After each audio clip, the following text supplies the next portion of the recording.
já está ao meu lado para completar a bancada da TC News nesta primeira hora de mercado aberto, de mercado de futuros. Ele, Marcelo Coutinho. Bem-vindo, Coutinho. Bom dia para você.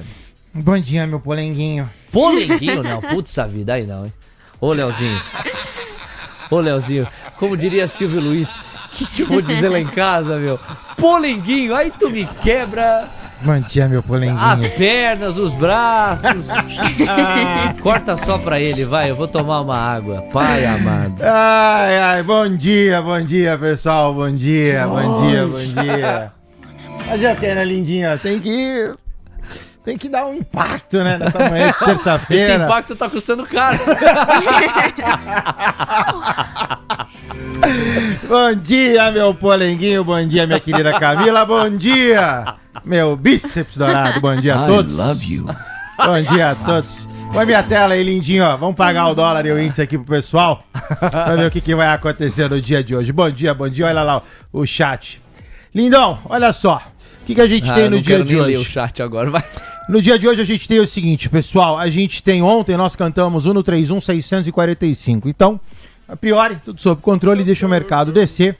Cota 1,33,070. Caiu, lateralizou, deixa o mercado cair. A gente deve se ver lá no 131,645. No caso do dólar, o dólar leve alta, cota R$ 5,603. Figura gráfica permanece a de ontem, né? Topos descendentes, fundos ascendentes, está aí em laranja. O dólar, ele vai afunilando, a figura gráfica é ruim. Se fosse cravar, era para cima, né? A gente poderia inferir que isso daqui é um pivô de alta. Mas, de qualquer forma, eu vou ser mais cuidadoso e vou, por enquanto, deixar o dólar de forma não direcional e o índice para baixo. Às 9h03, Marcelo Coutinho ao vivo conosco nas movimentações do mercado de futuros. Bom, a gente tem vários assuntos para endereçar, eu adianto a vocês. A gente vai falar aqui dos últimos highlights da novela tarifária. Alguns estão sedentos por atualizações nesse campo, outros já estão cansados de ouvir essa novela, mas eu adianto a vocês, não há nada mais importante em termos de pano de fundo para as negociações.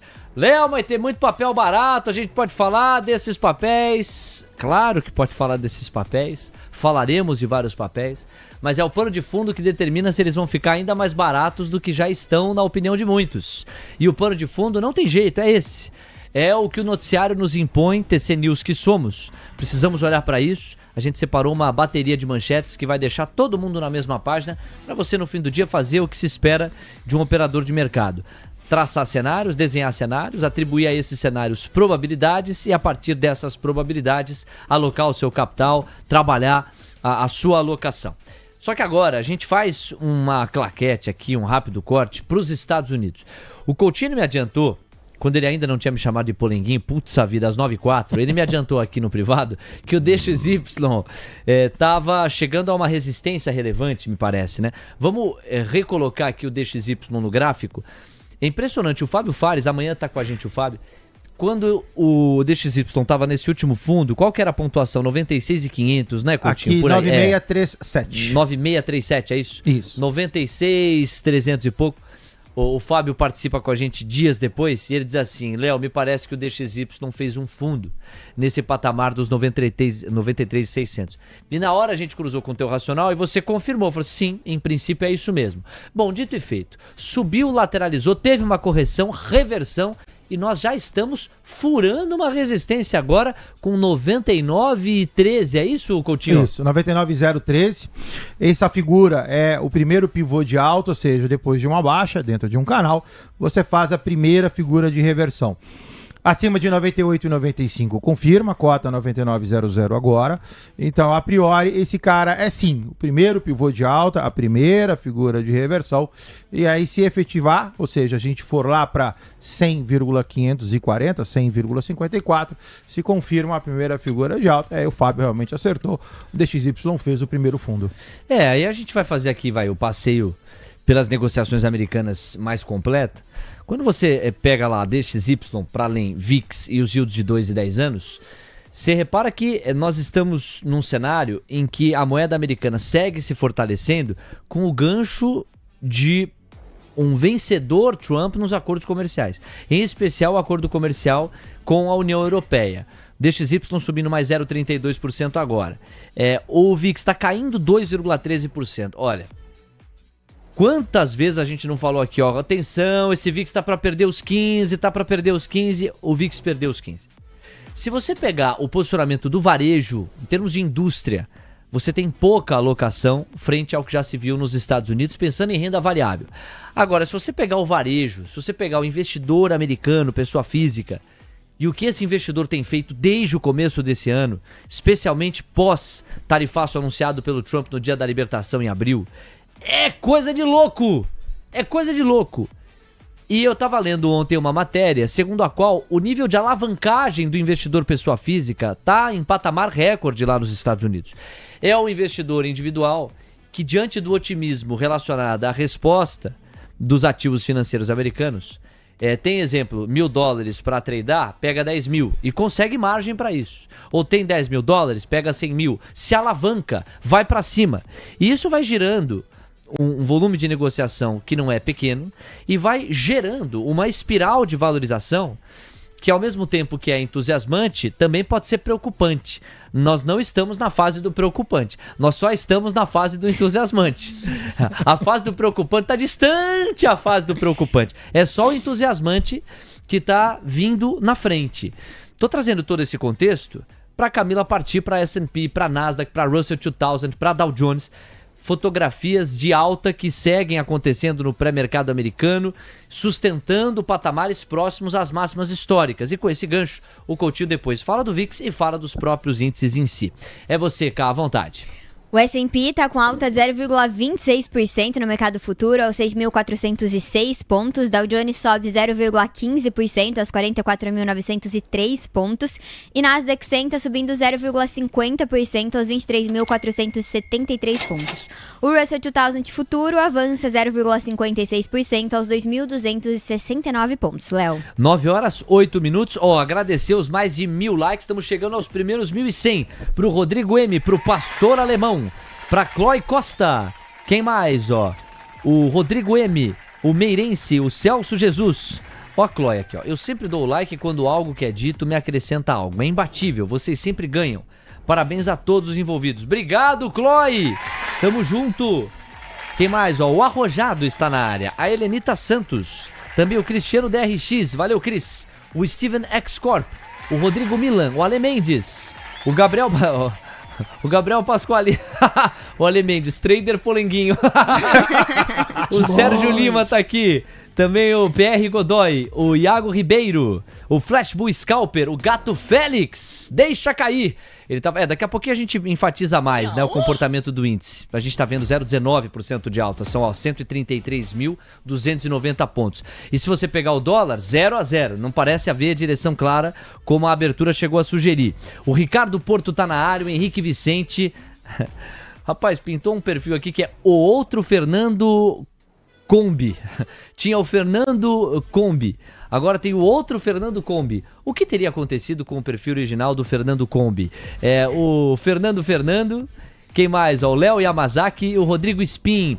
Obrigado, galera, pelo carinho, pela audiência. Estamos chegando aos primeiros 1.100 likes. Vamos lá construir aquele sprint para os 1.500. Daqui a pouco tem Alexandre Cabral conosco na faixa das 9h30. Bom, cá há pouco narrava o comportamento dos índices acionários americanos. Apple está no 0-0, Amazon está subindo 0,30, Google está subindo... Agora não, 0,03% de marcha ré. Então é um 0-0. Meta sobe 0,19. A gente tem JP Morgan subindo 0,15, Oracle 0,28, Coca-Cola subindo 0,24, Microsoft 0,24 de alta, Nvidia subindo mais 1,5%. Putz, aquela parolota, hein? Nvidia fechou ontem a $176 com 75 centavos. Os caras estão subindo mais 1,5% agora. Quer dizer, os $180 são logo ali. É impressionante a força, a resiliência de NVDA. E Tesla tá um pouco cansada. A Tesla subiu 3,02% ontem, recuando 0,30% agora. Coutinho, o show é seu. A gente vai falar do VIX, vai falar também dos índices acionários americanos. Tá um pouco explicada a alavancagem do americano pessoa física para alocar nas bolsas americanas. Os gráficos são muito animadores e o VIX para baixo mostra a baixa demanda por proteção. É você, Coutinho? O VIX me chama muita atenção porque se você olhar desde o estresse, então tá aqui, o estresse abriu. A gente chegou a ter um VIX de 60, e aí ok, o VIX normalizou, foi ali, transitou entre 16 e 20. Mas o que me chama a atenção é que, vamos falar assim, ao invés do VIX voltar ao normal, que normal é esse? Entre, sei lá, 18, 20 e 22, ou seja, transitar nessa faixa que é a faixa padrão, mesmo assim, com tudo o que está acontecendo, você vê que o VIX montou aqui um envelopezinho de baixa, segue agora a 14,27. Quando você olha, troquei de tela para os 4 índices americanos, o mercado americano, ainda que de forma muito orgânica, muito lenta, vagarosa, comedida, em função de tudo, segue subindo. Você não tem um ponto de inflexão, você não tem uma movimentação baixista. Você pega Dow Jones, S&P, Nasdaq, o Russell 2000 é o que está mais lento, mas mesmo assim ainda lateralizado num canal de alta. É impressionante a resiliência do mercado americano. 9 horas 12 minutos, obrigado Coutinho.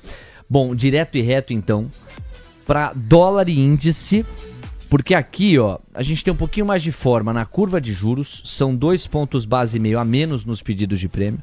O dólar praticamente no 0 a 0, R$ 5,598. E o Ibovespa futuro subindo 0,13%. A gente tem 133.215 pontos. Me parece que o índice futuro, num primeiro momento, apresentou uma direção mais clara. Foi perdendo ímpeto. O dólar não tem uma clareza ainda. A sensação que dá é de um certo cansaço se você pegar as negociações e o minuto a minuto nessa altura. Curva de juros com 2 a 3 pontos base a menos nos pedidos de prêmio. A curva americana, a gente não mencionou com tanta ênfase, está enxugando em 2 ou 3 pontos base os pedidos de prêmio. Se você pegar os yields de 2, 10 e 30 anos. A nossa curva aqui está acompanhando. No gráfico do dólar e do índice, Coutinho, o que é que você destaca para o trader que nos acompanha? À vontade. Vamos lá. No caso do índice mercado 0 a 0, 133.115, primeiro candle do dia, pavio para cima, pavio para baixo, mas corpo pequeno. O mercado ainda não tomou direção, chegou a dar uma bela de uma oscilada, mas por enquanto segue no 0 a 0. Toada baixista, mantém o 131.645. Dólar lateralizado, agora entre essas duas linhas amarelas, 5.611 no topo, 5.586 no fundo. O mercado sobe, lateraliza, agora vamos ver se sobe. Dólar também por enquanto lateralizado, ambas as figuras ruins. Ó, eu tô observando a Nvidia aqui. Quando é que a Nvidia chega a 180 dólares, hein, Coutinho? Impressionante a Nvidia. Vamos fechar esse giro pelo mundo com os papéis NVDA. Esses papéis ficaram abaixo de 100 dólares no auge da bagunça tarifária promovida pelo Trump. Abaixo de 100 dólares. Eu vi a Nvidia a 99 dólares. Nvidia está em quase 180. Você vai falar o que aí, né? Sobe, lateraliza, sobe, lateraliza, sobe, lateraliza, sobe. E da terceira não passa. Impressionante. Você vê a Nvidia 1 no 7675, você já tá comentando, né? Esse é o semanal, né? Semanal, e minha plataforma ainda não pegou o pré, né? Então eu tô com o fechamento de ontem, no caso.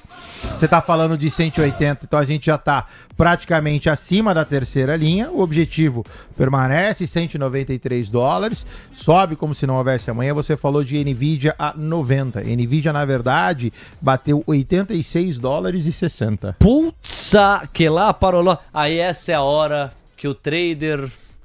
Essa é a hora do chifre do trader. O trader com aquela dor de corno, pensando, por quê? Por que eu não vendi o que eu não tinha pra comprar Nvidia? Cuidado com estes pensamentos traiçoeiros. Cuidado com essas tristezas da vida. Olha pra frente, ó. E quem olha pra frente projeta Nvidia pela tendência gráfica em qual patamar? Bom, a Nvidia já subiu 106%. Se você pegar agora o finalzinho do gráfico, a gente tem ainda mais 10% de upside para bater no 193. E 193 é a primeira expansão desse movimento longo. Se você quiser uma boa notícia, 218 dólares. 9h15 dos mesmos criadores de Bebeto e Romário, de Zezé de Camargo e Luciano. Vem aí, Polenguinho e Yakult. TC News, seu resultado é nossa marca. Profit Ultra é a plataforma do trader. Completa, rápida e segura. Com o Profit Ultra, você identifica o movimento dos big players, automatiza e otimiza suas operações e ainda conta com replay de multiativos, além de muito mais. Garanta agora mesmo o seu teste gratuito da plataforma mais completa do mercado. Muito bem, senhoras e senhores, minuto a minuto da nossa conversa aqui. Tá na hora da gente inaugurar uma bateria de manchetes. Enquanto você vai deixando o seu like aí do outro lado, temos assuntos a tratar, até porque às 9h30 vem os primeiros dados macroeconômicos. Léo, vamos recolocar aqui a agenda para revisitar o itinerário do trader e do investidor. Nós temos balanços americanos, a Cá já tem acomodadas as informações de P&G, United Health e Boeing, e ela também tem uma síntese das falas de Fernando Haddad. Há pouco ele trouxe um quebra-queixo, nada de ampla repercussão, por isso esperamos um pouquinho para passar a palavra aqui para cá, mas ela já tem uma síntese sobre os últimos posicionamentos do ministro da Fazenda. Aí 9h30 tem balança comercial de junho nos Estados Unidos e os estoques no atacado em junho também por lá. É o nosso próximo highlight aqui da cobertura, não perca. Cá, vamos lá, então em dois tempos. Primeiro com os destaques corporativos americanos, P&G, United Health e Boeing. Depois, Fernando Haddad falou há pouco, é você. Vamos começar por Boeing, que reportou um lucro por ação, aliás, melhor dizendo, um prejuízo de $1,24 por ação. Era esperado um prejuízo maior de $1,40. A receita da companhia ficou em 22,750 bilhões, acima da expectativa de 21,450 bilhões. Já a United Health reportou um lucro por ação de $4,08, abaixo do 4,45 que era esperado pelo mercado.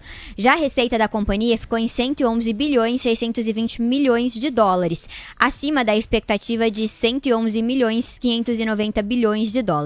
A P&G reportou um lucro por ação de $1,48, acima do $1,42 que era esperado pelo mercado. A receita ficou em 20,890 bilhões, levemente acima dos 20,810 bilhões, que era o consenso estabelecido pelo mercado.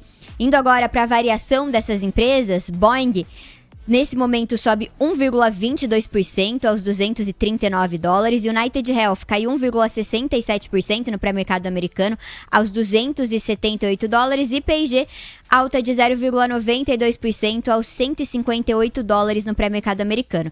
E, Léo, só para aproveitar esse giro corporativo pelos Estados Unidos, passando pelos balanços, comentar também sobre a NVIDIA. Saiu uma notícia da Reuters sobre a companhia, dizendo que a NVIDIA fez pedidos de 300 mil chips H20 com a fabricante TSMC na semana passada. De acordo com as fontes ouvidas pela Reuters, a forte demanda chinesa levou a empresa americana a mudar de ideia sobre confiar apenas no seu estoque existente. Esse mês, o governo Trump permitiu que a NVIDIA retomasse as vendas de unidades de processamento gráfico, GPUs H20, para a China, revertendo uma proibição efetiva imposta lá em abril. Agora sim, indo para o segundo destaque em relação ao ministro da Fazenda, Fernando Haddad. Durante quebra-queixo com jornalistas nessa manhã, Haddad disse que o governo não está apreensivo com o tarifaço do dia 1º de agosto para a imposição das tarifas pelos Estados Unidos, pois é um cenário em que será possível negociar mesmo com essas tarifas já em vigor. Ele também destacou que as autoridades dos Estados Unidos se mostraram mais interessadas em conversar com o Brasil nesta semana. Também falou que não sabe se o prazo vai ser prorrogado ou não, porque até então os Estados Unidos está tomando decisões unilaterais. Haddad também disse que em um dos cenários estudados, o governo pode oferecer medidas semelhantes a implementadas durante a pandemia, que em qualquer que seja o caso, o governo vai estar preparado com um plano de contingência que foi apresentado ontem para o presidente Lula sobre uma resposta para tarifas dos Estados Unidos. Léo. Obrigado, Cá, pelas informações. Bom, você já percebeu, o nosso Coutinho organizou aqui os 3 gráficos referentes aos 3 papéis aos quais a Cá fez menção. A gente tem Boeing aqui mais à esquerda, no gráfico centralizado United Health e no gráfico mais à direita P&G. E eu vejo figuras bem diferentes, né? Aqui na Boeing tô vendo um sobe, lateraliza, sobe, envelope de alta. Lá na United Health, meu Deus do céu, é o bang jump aí, né? Tomba, lateraliza, tomba. E no caso de P&G é o gráfico que eu teria mais dificuldade em sintetizar. Me parece bem congestionado. Por onde que você vai, Coutinho? Vamos lá. Vamos terminar a sua análise. Boeing está perfeita, subiu, lateralizou, subiu. Boeing a $236, objetivo 248 altista. United Health também, correto, caiu, né? O despenca, lateraliza, vamos aguardar a queda. $282, objetiva 246, 127. No caso de Procter & Gamble, você tem uma figura de convergência. Fundos horizontais, topos descendentes, ela é baixista, estamos só aguardando o rompimento de Procter & Gamble a $157, objetivo 142. 9,21, obrigado Coutinho, e vocês viram, né, em relação às falas do Haddad, pouco ou quase nada de novidade pra gente repercutir. 9,21, então vamos lá, ó. O Ibovespa Futuro está subindo 0,10, o dólar 0,09. Isto é a mesma coisa aqui? Nada, pouco ou quase nada. Sonolentos, ambos os personagens, índice dólar. Como a gente não fica sonolento nunca, dá uma olhada nessa bateria de manchetes. A primeira, após acordo com a União Europeia, Trump anuncia tarifa global de até 20%. Presidente americano não menciona países como o Brasil, que pode receber alíquota de 50%. Mais do que pode, eu usaria o verbo deve receber. Parceiros buscam acerto até sexta-feira. O tempo passa a torcida brasileira. Já estamos chegando na quarta, hein? Terça-feira sendo vivida nesse dia 29 de julho. É interessante salientar. O Alex Martins mais cedo passou por aqui e eu o provoquei a pensar. Alex, nesse momento devem ser 50% mesmo de tarifas, mas suponhamos que em algum momento a coisa se acomode. Dá para sonhar então com 15% a 20% de tarifas como o Trump está estabelecendo para o mundo? E o Alex entende que não, porque existe a promessa dos 10% a mais de tarifas ainda sobre os países que pertencem ao BRICS. E é o caso do Brasil, é o mais vocal dos países que pertencem ao grupo. Então, no caso do nosso piso ideal, o piso cenário base é 50%. Mas o piso, digamos, ideal, o piso da esperança, estaria nos 30% para o Alex Martins. Achei interessante a hipótese de leitura dele. Estou reforçando para aqueles que eventualmente não conseguiram acompanhar o Morning Call. Aí a gente avança aqui e vem para essa, ó. Negociações para estender trégua entre Estados Unidos e China avançam. Equipes voltarão a se encontrar na manhã de hoje para dar sequência ao diálogo e concluir a terceira rodada de negociação entre os países em menos de 3 meses.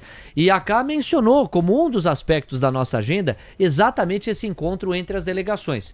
O cenário base cada vez mais é que haja uma postergação, uma prorrogação na ideia de trégua tarifária por 90 dias, por 3 meses, entre americanos e chineses. E o mundo tende a reagir muito bem, obrigado, não é? Que postergue 1, 2, 3, 5 meses, enquanto posterga, de postergação em postergação, as tarifas praticadas pelos Estados Unidos contra os chineses são muito mais tranquilas e vice-versa em resposta. A gente dá sequência à cobertura com essa terceira manchete. Olha como é importante que o teu vizinho vá bem. Você aí que vive tacando pedra por cima do muro que te separa do vizinho. Eu sei que ele te enche a paciência naquele churrascão do domingo, porque você bota o som alto e ele fica lá batendo panela como quem pede, abaixa isso aí, pô! Mas, se você quer uma vida em paz, torça pelo seu vizinho. Deixe o seu vizinho bem de vida, que aí ele para de encher a paciência. E em relação aos países não é tão diferente. Se os vizinhos vão bem, nosso país tende a se beneficiar. Veja essa manchete e o que ela revela sobre a Argentina. Economia melhora e a Argentina reabre mercado para o Brasil. Pô, claro, né? Se a saúde do teu vizinho melhora, o potencial para que esse vizinho faça comércio com quem está, sobretudo perto ali ao redor, até pelos custos logísticos menores, aumenta muito. Dito e feito, exportação do Brasil para a Argentina cresceu 55% no primeiro semestre e pode ser válvula de escape para tarifaço de Donald Trump. Essa matéria é muito legal, acabei de ler, foi na redação aqui enquanto eu preparava o programa, passei o olho pelos primeiros parágrafos, achei muito bacana o recorte. Ela foi assinada na madrugada, quer ver aqui, ó, 5 da manhã dessa terça-feira. E se você pegar o corpo do texto, ó, a ligeira melhora econômica obtida pelo governo Milei e a valorização em alguma medida do peso tem impulsionado a retomada das exportações brasileiras para a Argentina. O movimento traz alento ao setor externo brasileiro, que sofre com preços mais baixos de commodities e incerteza nas relações comerciais com os Estados Unidos. As exportações para a principal economia do planeta vinham crescendo nos últimos anos, ainda que longe de ameaçar a liderança da China, mas devem sofrer um baque com o cada vez mais provável início das tarifas de 50% para produtos brasileiros anunciadas essas tarifas por Trump. Embora a pauta da exportação brasileira para ambos os países tenha perfil menos dominado por commodities e com maior presença de produtos de maior valor agregado, economistas se dividem sobre a capacidade do vizinho de absorver parte da produção normalmente dirigida aos americanos. Claro que a Argentina não vai conseguir ser um Estados Unidos em termos de parceria comercial para nós brasileiros. Obviamente que não. Mas certamente uma Argentina mais forte pode ajudar a atenuar, ao menos em parte, o que seria esse buraco diante do qual a gente está muito perto, 1º de agosto. Entre janeiro e junho, as exportações à Argentina somaram 9,12 bilhões de dólares. Nossa, é pouco em termos absolutos, mas olha a alta de 55,4% em relação ao mesmo período do ano anterior. São dados da Secretaria de Comércio Exterior do MDIC. Com isso, o país assegura o posto de 3º principal destino dos produtos brasileiros. Vai subestimando. Você tem China, você tem Estados Unidos e aí já vem a Argentina. Isso que chegou a ser ameaçado, essa 3ª colocação chegou a ser ameaçada em 24 pela Holanda. Então, ó, tá aqui a retomada. Aqui vai ficar bem claro, ó. Essa foi uma das partes que eu mais gostei da matéria. Para você que estuda economia junto com a gente aqui no dia a dia, né? Exportações para a Argentina se recuperam. Retomada é o título desse infográfico. Dá uma olhada nas exportações brasileiras no primeiro semestre, corte de janeiro a junho deste ano. Tudo isso está em bilhão de dólares, tá? Então, em relação à China, em 19 a gente exportou 30 bi. Em 21, 47. Em 23, 49. Em 24, 51. Agora tem um recuo, 47,7. Esse recuo não necessariamente tem a ver, pessoal, com o volume de commodities ou produtos / serviços exportados, e sim com o volume financeiro movimentado em cima dessas mercadorias, porque as commodities, elas caíram. Não vamos nos esquecer disso. O dólar também se enfraqueceu. Quando você olha para os Estados Unidos, saímos de 14 em 19 para 13 em 21, 17 em 23, 19 em 24, 20 em 25, 20 bilhões de dólares. Agora vem a recuperação da Argentina. Ó. Nós saímos de 5,9 em 24 para 9,1 em 25. E os Países Baixos, leia-se Holanda, vindo na 4ª colocação com alguma solidez. Temos 9 horas com 28 minutos e agora dá pra gente acelerar. Deixa eu ver se tem direção. Não tem, ó. Indifut subindo 0,17, dólar no 0 a 0. Vamos em frente. Aqui tem a novela tarifária brasileira propriamente dita, tá? O que nós separamos aqui de ontem? Trump precisa refletir sobre a importância do Brasil, afirma Lula. Presidente diz que espera que Brasil e Estados Unidos se sentem à mesa para uma negociação. Não me parece ser o tipo de manchete que mais ajuda o Estado brasileiro na busca por um denominador. O Trump é uma figura política de absoluto ego, de muita vaidade. Não penso que essa é a melhor construção para achar um denominador. Ah, mas espera lá, vai sugerir um ritual de beijamão para o Trump? Isso aí é empoderar o Trump?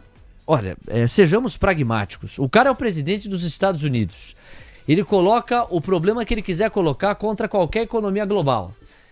Dependendo do lado da mesa em que você tá, você vai ser obrigado, você vai estar fadado a ceder mais. O Brasil está num lado da mesa bem hostil, para dizer o mínimo. Não é hora de qualquer fala cuja leitura possa abrir brecha para provocação.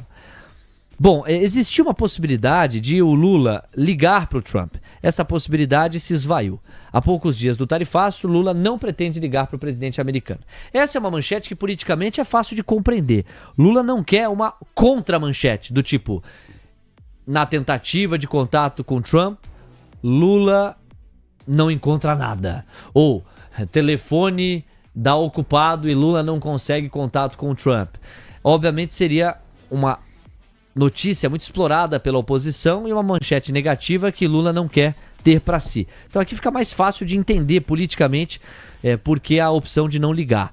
Não estou dizendo que do ponto de vista comercial seria o ideal. E aí, como nós temos 9,5, a gente vai para 2 dados que têm baixo potencial de precificação, mas precisam ser pagos aqui em on time, que são dados macro lá nos Estados Unidos. Então, só falar aqui do Haddad e do Alckmin rapidamente. Não podemos nos deter diante de qualquer ameaça. O Haddad e o Alckmin seguem endossando um tom de mais conciliação, de mais denominador comum. A verdade é que, no entanto, esse tom é inócuo, não produz qualquer resultado até essa altura. E a gente fecha exatamente com essa manchete. Alckmin diz que todo o empenho está em resolver tarifaços, mas que plano de contingência será completo. A medida entrará em vigor no próximo dia 1º de agosto, medida dos 50% de tarifas dos Estados Unidos contra o Brasil e do plano plano de contingência já para responder imediatamente a este plano. Depois dos dados que a AK vai pagar aqui pra gente, você vai saber mais detalhes do plano de contingência, dos valores. E o Coutinho vai dar uma olhada em Santander, Itaú, Banco do Brasil, instituições que estão sendo muito demandadas por empresas exportadoras que já não estão contando com alguns dólares com os quais contavam a partir do 1º de agosto em função do tarifaço. A melhor cobertura, você sabe, tá aqui na TC News. Camila Nascimento, é você, pois não? A balança comercial dos Estados Unidos no mês de junho atingiu um déficit de 85 bilhões 990 milhões de dólares, abaixo do déficit esperado de 98 bilhões e 400 milhões de dólares. Já os estoques no atacado subiram 0,20% no mês de junho. De acordo com a prévia do dado, o consenso era de uma queda de 0,10%, Léo. Bom, então, a gente tem uma balança comercial melhor do que a imaginada. O déficit fica em 85 bi, quando se imaginava um déficit de 98 bi. Vamos ver em que medida isso faz preço. A tese do Trump, pelo menos aquele vocaliza, é de equilibrar a balança comercial cada vez mais. Em relação aos estoques de varejo e de atacado, temos então, ainda reforçando a fotografia trazida pela K, uma foto relativamente estável, eu diria, né? É um 0-0 nos estoques do varejo e um leve avanço nos estoques do atacado. Vamos fazer aqui a transição para a gente ver o impacto no minuto a minuto. É uma balança comercial, é com ela que eu ficaria em termos de notícia, mais interessante do que se imaginava, hein? E isso ajuda ao fechamento da curva americana se consolidar mais. Nós tínhamos 2 pontos base a menos nos pedidos de prêmio, agora 4 pontos base a menos nos yields de 30, 3 pontos base a menos nos yields de 10, 2 pontos base a menos nos yields de 2. É interessante. Assim, as tarifas, elas tendem a inibir o americano de importar, e se ele insistir em importar, topando pagar as tarifas, isso tende a recompor o caixa do Estado americano. Bom, em alguma medida me parece que isso ajuda a explicar a diminuição das importações lá nos Estados Unidos de uma balança comercial mais favorável do que aquela imaginada. Temos 9,33, Coutinho. Dá tempo da gente falar do índice do dólar. O Ibovespa Futuro tomou um pouquinho mais de corpo nesses últimos instantes. E quando a gente olha lá para os Estados Unidos, ainda o viés de alta não só prevalece, como até encorpa, tem a impressão depois. O Russell 2000 já está subindo 0,55%. É você, Coutinho. Vamos lá, pessoal. No caso do índice, o no 33400 chegou a subir, né? Você tem aqui um leve movimento de correção de uma figura gráfica que não existe. Então, só para poder dar um pouquinho de viés, eventualmente dar manutenção altista, fiquem atentos. Você tem agora o no 33410, primeira resistência, o no 33565. Pior caso, ponto de virada, o no 34,325. O dólar tá no 0 a 0. Permanece dentro do canal. A gente tá aí a 34 minutos da abertura do mercado. Dólar R$ 5,594. Segue oscilando dentro dessa região, R$ 5,586, R$ 5,611. O dólar, nada para falar. Só o índice realmente que deu uma incorporada. 9h34. Deu o quê? Incorporada. Você deixou um enigma nessa sua última fala aqui pra gente. Por quê? Porque você falou, deu uma incorporada. Às 9h34. Então, Coutinho, dá uma olhada pra gente fechar a bateria de manchetes e conversar com o Alexandre Cabral. Nesta aqui, ó. Grupo de empresas brasileiras tenta negociar. Aliás, ó, deixa eu colocar o plano de contingência em si, senão a história vai ficar incompleta, né? Então vamos lá, ó. Às vésperas do tarifaço e sem negociações à vista, Lula recebe plano de contingência. Tá aqui, ó. Haddad falou à imprensa após se reunir com Lula e outros ministros. Você vê que a matéria não vai trazer os detalhes do plano em si. Esses detalhes a gente não consegue antecipar porque vai depender ainda do aval do Lula para que se torne público. O ministro não quis antecipar os pontos do plano de contingência. Na semana passada, a Haddad sinalizou que o plano inclui uma linha de crédito para as companhias. A estimativa do governo é que mais de 10 mil empresas sejam afetadas pelo tarifaço. Também estão em estudo medidas para a proteção de empregos. Então é importante esse trecho aqui. Aí você tem os empresários se mobilizando. Grupo de empresas brasileiras tenta adiar o tarifaço para negociar propostas. A Stefanini é uma das 12 empresas que integram o time brasileiro do Fórum, ao lado de companhias como Embraer, WEG, Gerdau, JBS, Suzano, Raizen, Aeres e Prumo Logística. Quantas aqui estão na sua carteira? Quantas você monitora? Em quantas você está de olho? Importante, muito importante esse monitoramento, que tem bastante de simbólico e eventualmente um pouco de efetivo. E aí, ainda nessa novela, né? O que é que está em jogo? Será que o Trump vai desescalar com o Brasil? Será que não vai? Circulou bastante ontem essa coluna do Metrópolis. Trump planeja sancionar 3 ministros do STF com a lei Magnitsky. Governo americano estuda sancionar outros 2 magistrados da Suprema Corte, além de Moraes, por meio dessa lei. E aí vale a gente colocar no corpo mais detalhes. O presidente americano Trump estuda essa sanção da lei que impõe restrições que abrangem desde o uso de cartão de crédito até a realização de transações em dólar. Você imagina o impacto disso, hein? Imagina o Moraes acordar de manhã, não pode fazer transação em dólar, não pode usar o cartão de crédito a nível internacional. Além de Moraes, já citado publicamente pelo governo americano, estão na mira Luiz Roberto Barroso e Gilmar Mendes. Washington avalia que, por presidir a Suprema Corte, Barroso teria parcela de responsabilidade nas decisões de Moraes, que na concepção da Casa Branca violariam direitos humanos. Gilmar Mendes, por sua vez, entrou na mira do governo por ser o ministro em atividade mais antigo do STF. De acordo com auxiliares do presidente americano, Gilmar exerceria influência sobre seus pares por ser o decano da corte. Que mais? Em um primeiro momento, Trump planeja sancionar apenas Moraes com a lei Magnitsky, de modo a analisar como os demais integrantes vão se comportar após a medida.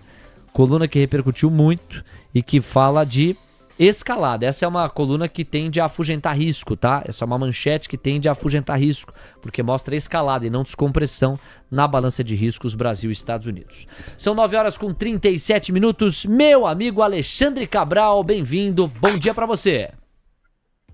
Bom dia. E ainda tem um detalhe maior da página 2 dessa reportagem. O que acontece? O que ele pode fazer no extremo do extremo, tá? Mas aí é muito extremo. Ele alega, no extremo, ele pode mandar um comunicado ao Banco do Brasil, pedido para o Banco do Brasil também bloquear o acesso de Alexandre de Moraes no Brasil, que é onde ele tem conta. O que ele pode alegar? Bloquear o Banco do Brasil nos Estados Unidos. Aí alega, olha, eu te bloqueio para negociar qualquer coisa no Brasil, nos Estados Unidos, eu fecho todas as suas agências, ou você fecha o acesso de uma conta. Isso ele pode levar ao extremo, tá? Caraca! E faria preço, hein? Faria preço, porque é uma escalada. Bloqueia Banco do Brasil nos Estados Unidos de tudo. ADR, conta, agência, comércio exterior, tudo. Não existe mais Banco do Brasil nos Estados Unidos. Não sei se ele levaria esse extremo, mas ele teria, essa permissão aí da lei. Então, vem cá, com esse gancho aí do tarifaço. O Alex Martins mais cedo passou e nos trouxe esse highlight com a preocupação para o setor bancário e financeiro. Dá uma olhada aqui, Cabral. Tarifaço. Bancos vão pedir leilões de dólar ao BC para fazer colchão anticrise. Quais bancos em especial estão pedindo dólar para o BC em meio à necessidade do colchão anticrise? Em especial, e nesta ordem, do que menos está pedindo para o que mais está pedindo, embora todos peçam com algum volume. Santander, Banco do Brasil, Itaú. Itaú é o que mais está pedindo. Por quê? Porque empresas exportadoras que já não contam com os dólares com os quais contavam antes do tarifaço, ou seja, a partir de 1º de agosto, preocupadas em fechar as contas, em acessar o capital de giro, em honrar os seus compromissos financeiros, estão batendo na porta desses bancos para pegar empréstimo. Os bancos concederam. Mas como não avança o tarifaço, já há uma preocupação com a inadimplência sobre o nível de fôlego que essa crise pode entregar, que faz com que esses bancos peçam dólares lá para o BC, para o colchão anticrise. E aí o Alex trouxe uma imagem aqui, Cabral, que ilustra como essas instituições, em especial Santander, Banco do Brasil e Itaú, estão sendo demandadas diante do noticiário pesado do tarifaço. Queremos te ouvir a respeito. Então vamos lá. Se você for no site for no Google e digitar assim, dealers de câmbio, aí o Banco Central, toda a virada de mês, então a última foi de junho para julho, ele divulga os 15 principais bancos de câmbio no Brasil. Ele não diz, nesse primeiro ranking, aí você tem que baixar uma outra planilha de Excel, Que na planilha de Excel você vê se é mercado financeiro, se é importação, se é exportação, o que é? Se é bens ou serviço. Mas nessa visão global, para a gente falar rapidinho aqui com vocês, o maior banco de câmbio hoje no Brasil, até 30 de junho, era o Itaú. O segundo, o Santander. Então você me falou Itaú, Santander e Banco do Brasil. Entre o Santander e o Banco do Brasil tem mais 4 bancos, mas são bancos gringos que provavelmente não têm uma cultura grande de comércio exterior, e sim de relações ligadas ao mercado financeiro. Por exemplo, o Goldman é o terceiro colocado. Provavelmente ninguém aqui do chat colocaria o Goldman como o terceiro maior liquidante de câmbio à vista no Brasil. Isso acontece porque ele é forte em bolsa, tem muita transação de debênture, título público, ela entre leilão de NTNF e etc. Então o foco aqui é comércio exterior, o problema é o exportador.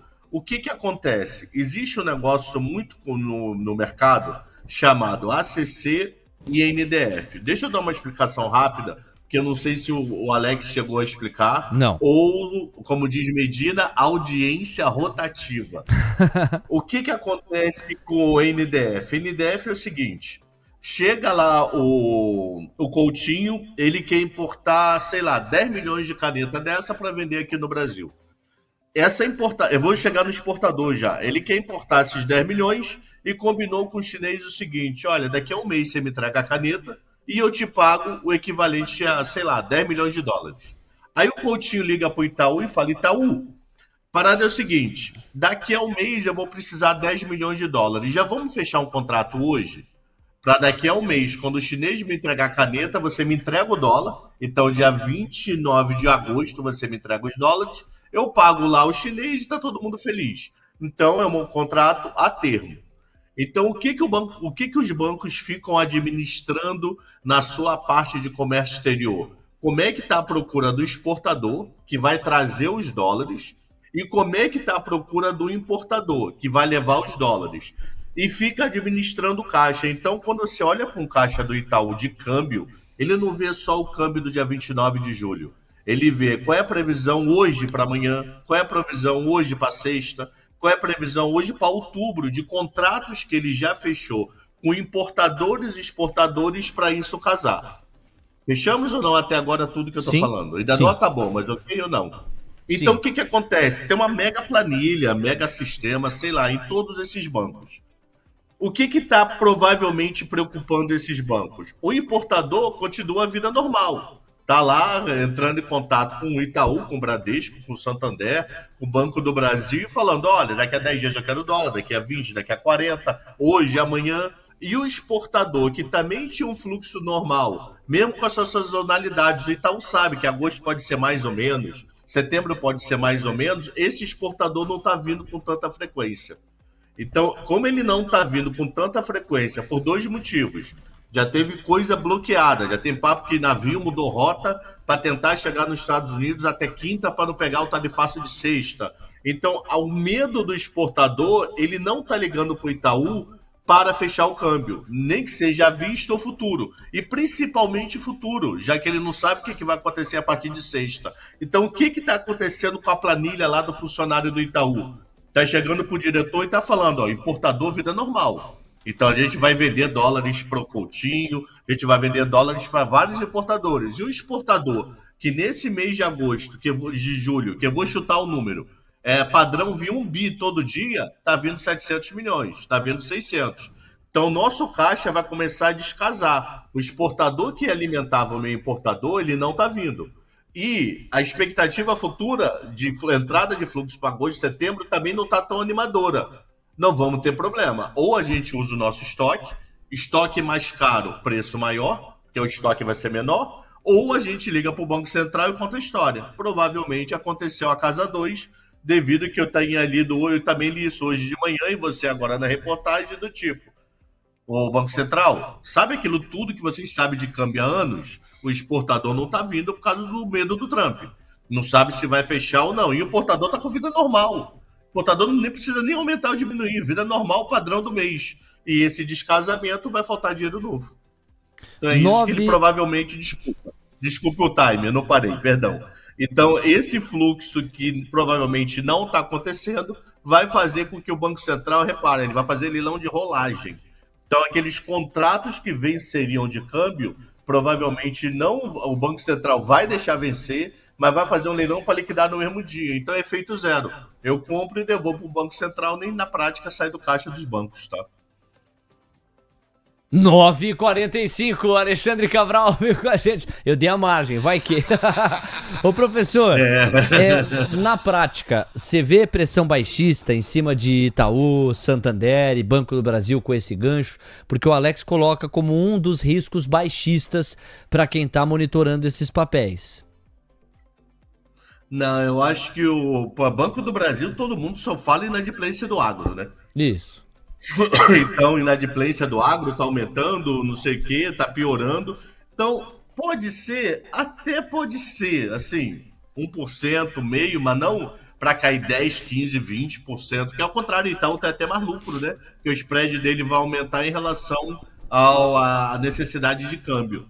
Então, não. Pode ter acontecido ontem pontual, do tipo a notícia, vamos entender o que está acontecendo, mas a médio e longo prazo, eu acho que mais o balanço, o PDD, do que o câmbio em si. Ok. Vamos fazer um cruzamento dessa tua ideia, que também conversa com a ideia do Alex, com a ideia do Coutinho no comportamento gráfico desses três bancos. Vamos lá, Coutinho. Em relação ao gráfico, qual instituição financeira está melhor posicionada? Quem está com tendência de alta, se é que tem alguma? Porque está havendo uma realização do setor financeiro, né? Nos três, Léo. Então vamos lá. Santander à tua esquerda, Banco do Brasil ao centro e aqui faltou Itubi 4, que vai ficar à tua direita. Quando você olha o gráfico de Banco do Brasil. Vamos começar com o Banco do Brasil no centro? Então vamos lá. BBAS3, cota 1997 em leilão, despencou de R$30. E ele é baixista, né? Figura gráfica vocês já conhecem, cai, lateraliza, já caiu, inclusive, já começou o processo de queda. O no 997, objetivo de Banco do Brasil, o no 861. Quando eu vou para Santander, do seu lado esquerdo, também baixista, né? Você tem já lateralização de distribuição e aí começou a cair, já também começou a lateralizar. Mas Santander ainda não começou a cair. Cota R$ 26,30 em leilão. A priori é 26,06 com objetivo 2566. Quando eu olho para Itubi já começou a cair, né? Então já caiu, lateralizou e agora também já começou a cair. A queda neste momento, 34,03, ela chega abaixo do suporte e o objetivo de Itubi, 33,16. Então quando eu olho para os três gráficos, ainda que em momentos diferentes, os três baixistas, os três em quedas e os três com figura gráfica baixista. E acho que essa pergunta é a curiosidade do público. Tá bom, Coutinho, entendi que os três bancos estão em tendência de baixa. Mas qual dos três bancos tem uma tendência de baixa mais encorpada do ponto de vista gráfico, se é que é possível fazer essa distinção? É só você olhar qual ainda está na parte superior, né? Então, por exemplo, você olha aqui, Itubi do seu lado direito, está no início do processo de queda, fez a primeira figura gráfica. Quando você olha para Santander já caiu mais e Banco do Brasil no meio despencou.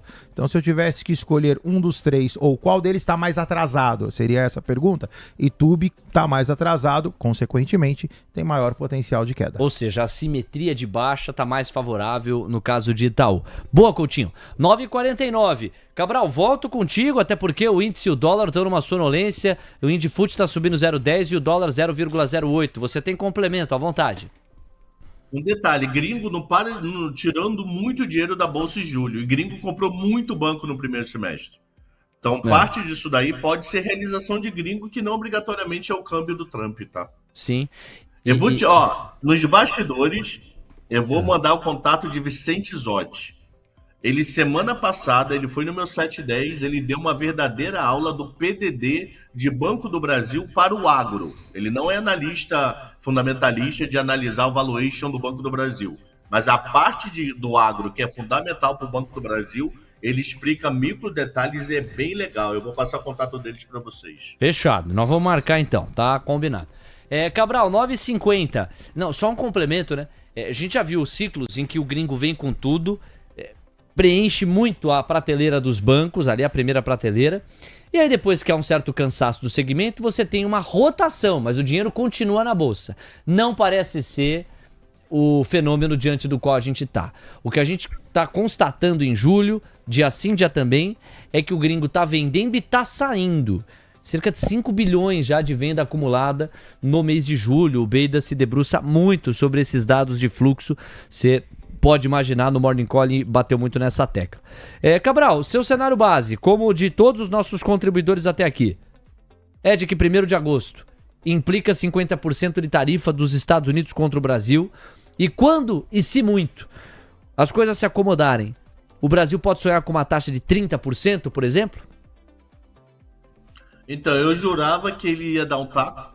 Tanto é que eu falei várias vezes aqui, eu achava que Trump ia retroceder de algum modo. Não retroceder de parar, mas aquele famoso, vai para setembro, vai para outubro, vai para novembro. Eu sempre acreditei, falei várias vezes isso daqui. Então, tem várias gravações que eu achava, mercado não tá caindo tanto, o dólar não tá subindo tanto, e etc, porque eu acho que o Trump volta. Eu acho que o Trump, no final do dia, vai lá tentar negociar, adiar e etc.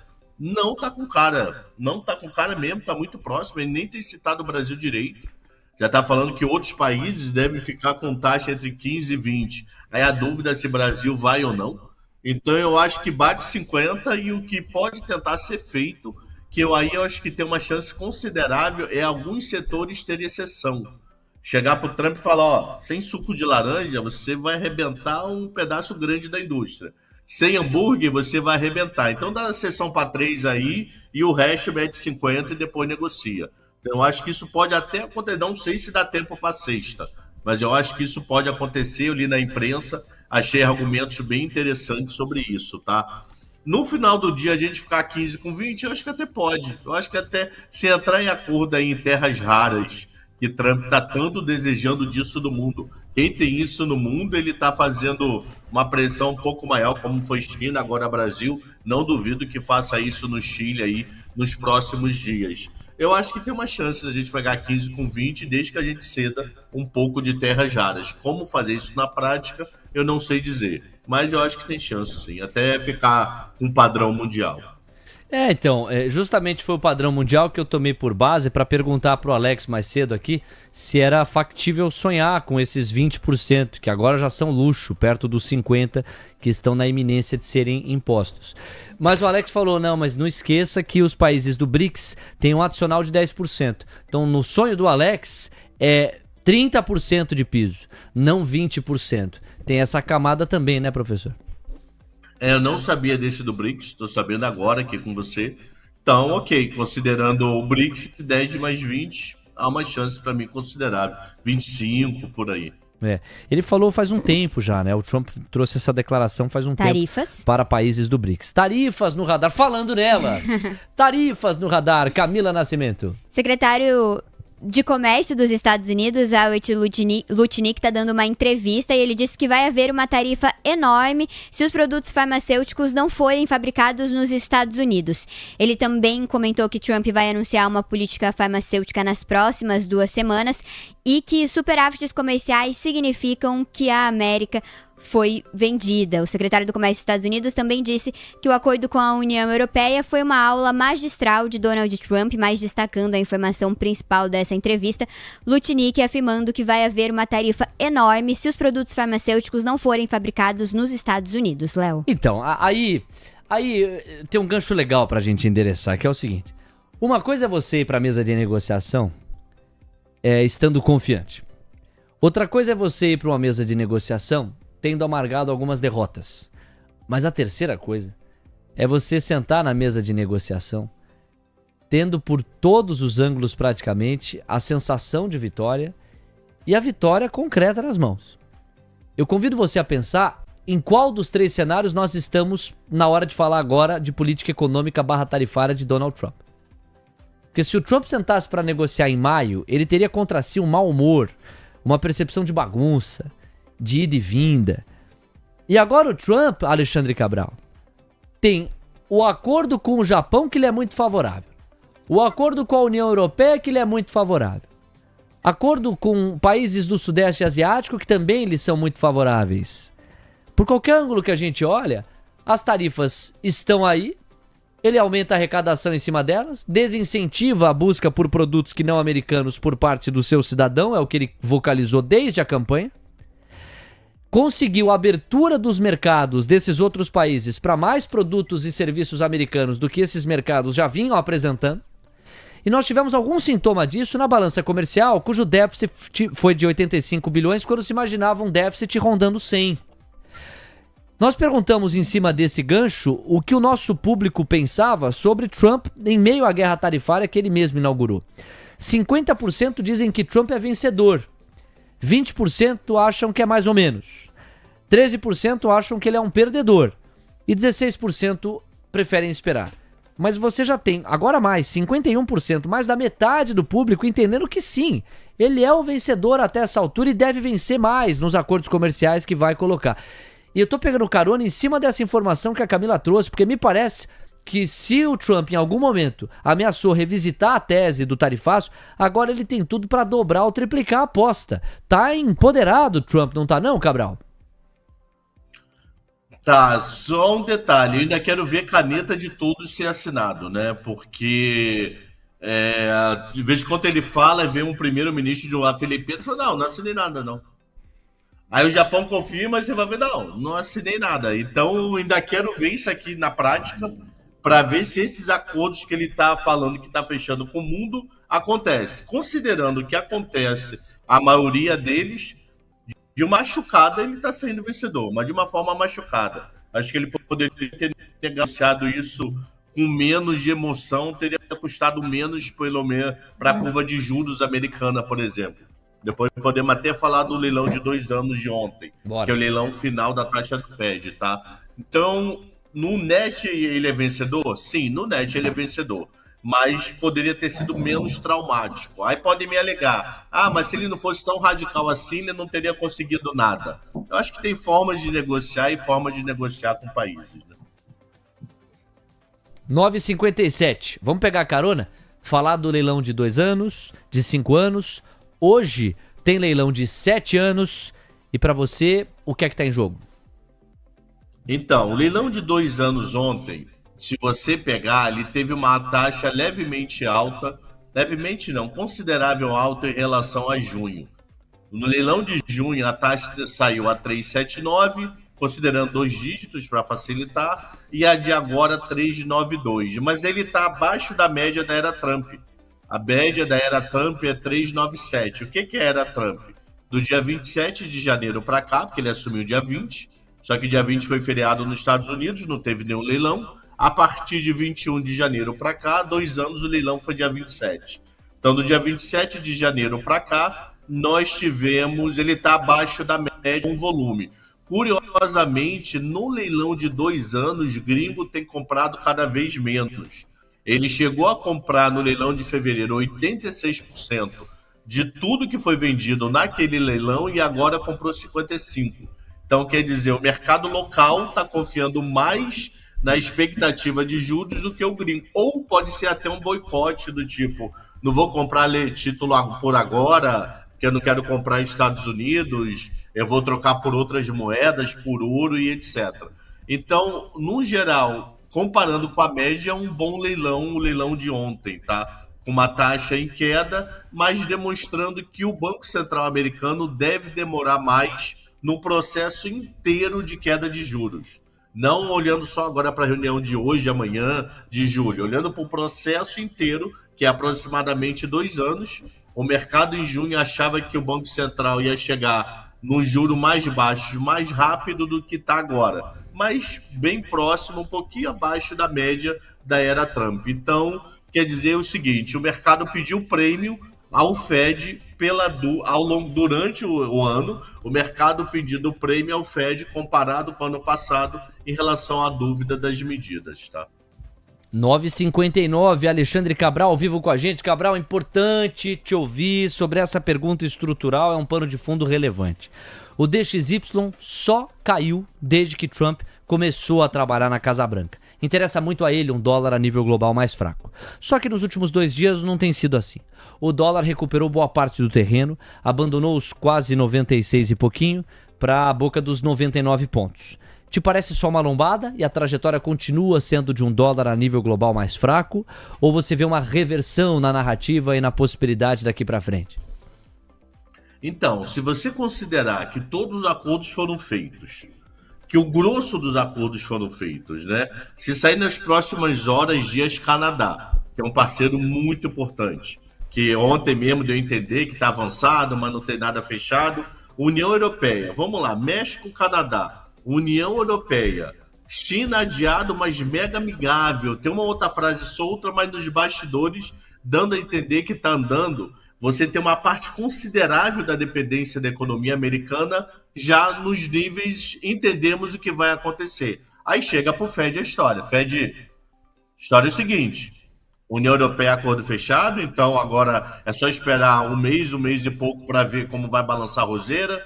China bem adiantada a conversa, Canadá praticamente fechado, Japão, já dá para começar a medir inflação. Dependendo de como você começar a medir inflação, a curva de juros começa a ceder. Curva de juros cedendo, isso tende a levar dólar para o mundo. Isso tende a espalhar dólar pelo planeta. Eles irem para outros países, porque o dólar deixa de ser uma moeda absurdamente desejada pelos seus juros. Sim, pela economia, pelo avançar e etc.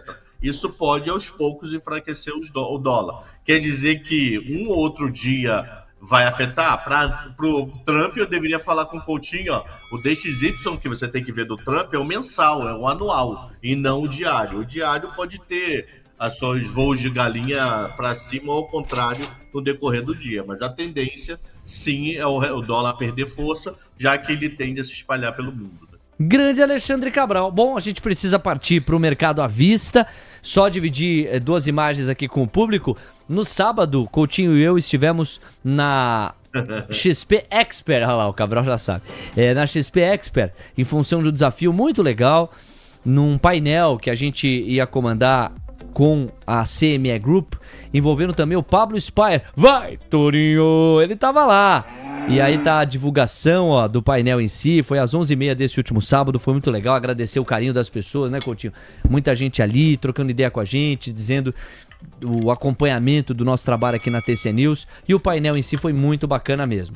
Agora, houve uma reunião, um encontro que realmente mexeu com as placas tectônicas da XP Expert e que foi regado a muito amor e carinho. Este aqui. Você vê no rosto dos envolvidos o prazer. Pinheiro, põe uns 3, pô.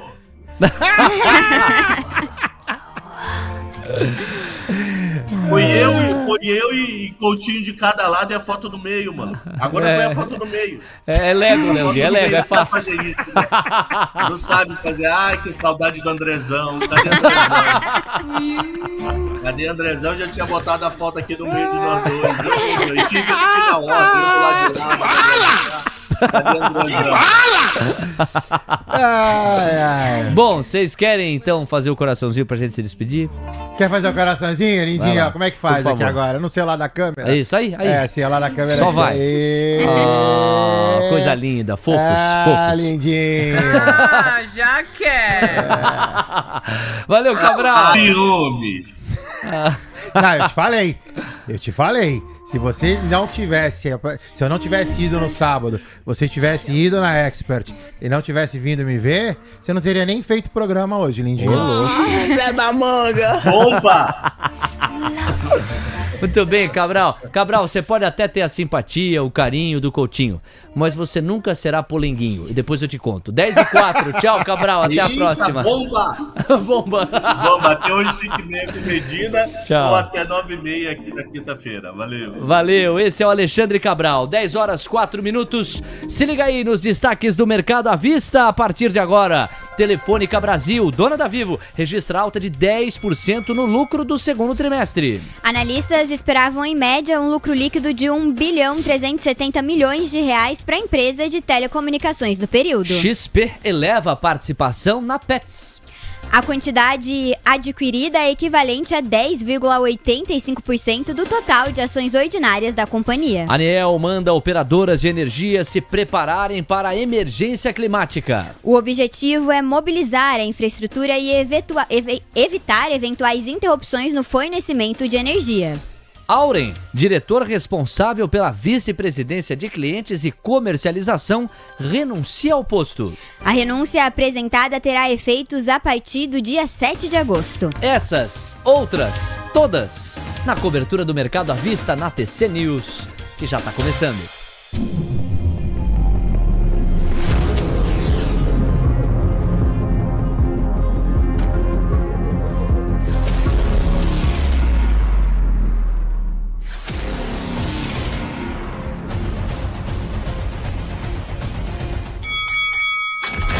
Dez horas, 6 minutos, obrigado pela sua audiência. Pouco like pra tanta gente que tá conosco, hein? 3.121 pessoas já aqui ao vivo na cobertura do À Vista e só 1.300 likes. A gente consegue fazer muito melhor. Você que ainda não parou o que tá fazendo, para um pouquinho, 5 segundos da sua atenção, deixa o like e vamos construir a meta dos 1.700. Precisamos de todos vocês. Temos 10 horas com 6 minutos. Coutinho organizando o raciocínio. O Ibovespa está avançando 0,18%. Ele primeiro acena para uma correção. Tem agora 132.368 pontos cravados, 0,18% de avanço. O dólar vai caindo 0,11%, R$ 5,587, e a curva de juros recuando 2 pontos base e meio em toda a extensão. É você. Bora. Vamos lá, pessoal. Índice no 0 a 0 do lado esquerdo, você vê que segue lateralizado. Quando eu digo 0 a 0, assim, você não tem nenhum grande movimento, né? Abriu, subiu um pouquinho, caiu um pouquinho. Tá ali no 133,065, lateralizado com relação à sua movimentação principal. Difícil dizer se isso aqui vai ser um envelopão de alta ou se efetivamente virou nessa resistência no 133,655. No caso do dólar, atenção, o dólar resolveu se mexer. O dólar está sob suporte na parte inferior do canal, R$ 5,588, suporte no 86. Atento quem está vendido no dólar. Destaque inicial de Gabriel Junqueira na ponta da conexão. Bora lá, Gabriel. Máxima pro Ibov, tentando se reerguer um pouquinho depois da porrada de ontem, né? Bem-vindo. Bom, muito bom dia, Léo, bom dia, Coutinho, bom dia, Camila, bom dia, pessoal. O Ibov agora ele tá no modo incerteza full, né, Léo? Então, assim, a gente pode ver muito repique, a gente pode ver uma acentuada queda também. O movimento é de muita incerteza, enquanto o governo mostra a incapacidade dele de conseguir negociar as tarifas, né? A gente está com uma comitiva de senadores lá nos Estados Unidos que sequer foram recebidos pela Casa Branca. Cada dia que passa, a gente se aproxima do dia 1º de agosto, onde as tarifas devem entrar em vigor, né? E agora o governo sequer nega que isso deve acontecer, né? A discussão é se eles vão conseguir isentar alimentos e a Embraer dessas tarifas ou não.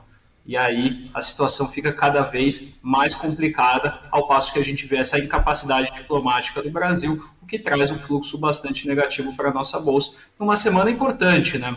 Vale lembrar que a gente está na véspera de uma super quarta essa que deve colocar um ponto final no aperto monetário aqui no Brasil, né? A gente deve ter um cupom em que ele não deve aumentar a taxa de juros, e isso, colocar aí uma Selic terminal de 15% e começar as discussões de quando que a gente vai baixar essa taxa, Léo.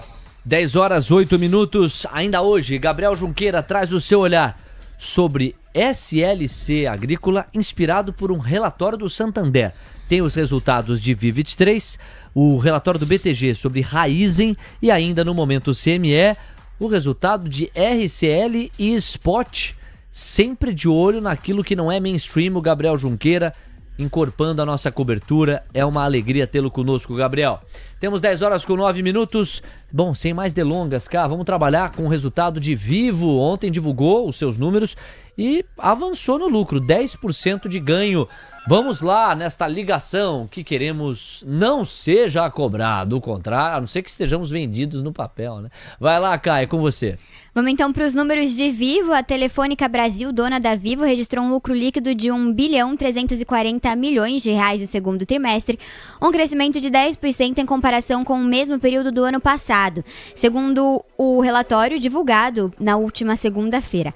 Analistas esperavam, em média, um lucro líquido de R$1.370 bilhões para a empresa de telecomunicações no período.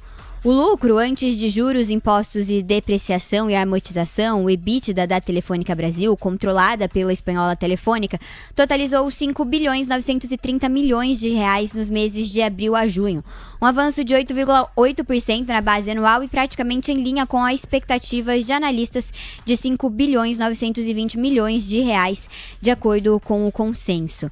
Vivo abre com uma alta de 0,62% aos R$ 30,72, Junqueira.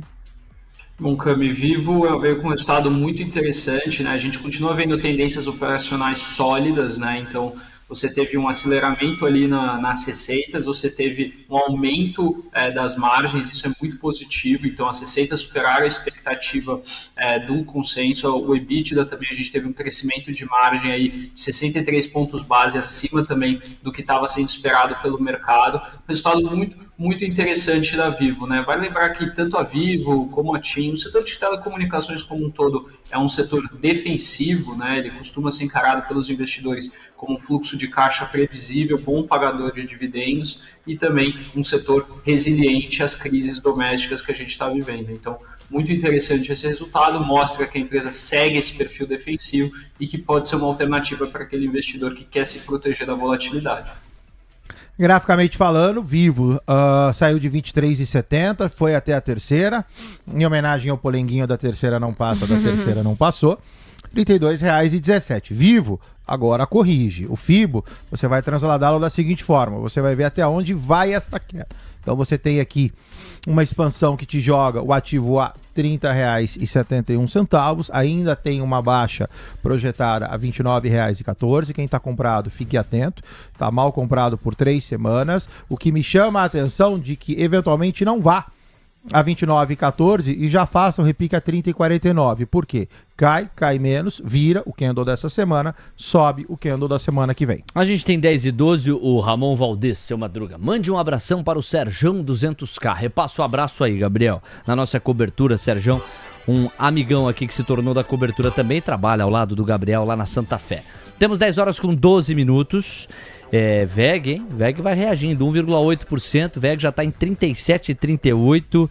Embraer também vai reagindo 1,27%. Aqui me parece, você tem a questão do preço, houve um recuo que não foi pequeno em relação a esses dois papéis, e você tem também aquela percepção de que em algum momento algum acordo vai ter que ser alcançado por essas empresas e que algum contorno às tarifas contra as costas dessas empresas vai chegar. Me parece que isso ajuda a explicar essa alta de VEG, que ontem mesmo já endereçou uma recuperação, mas sobretudo de Embraer. Embraer não conseguiu recuperação ontem, ficou mais próxima do 0-0, hoje está avançando 1,3%. Tem leilão para cá na RAI, aí você já emenda aquela notícia sobre XP na participação de Pets. É você, Cá. Energisa em leilão, o papel foi para leilão com uma alta de 1,48% aos R$ 45,38 na máxima do dia. Agora vamos partir para a próxima notícia aqui do nosso giro envolvendo Pets. A XP atingiu a exposição de forma agregada por meio dos fundos de investimento sobre sua gestão em 50 milhões de ações ordinárias de emissão da Pets. Essa quantidade é equivalente a 10,85% do total de ações ordinárias de emissão da companhia.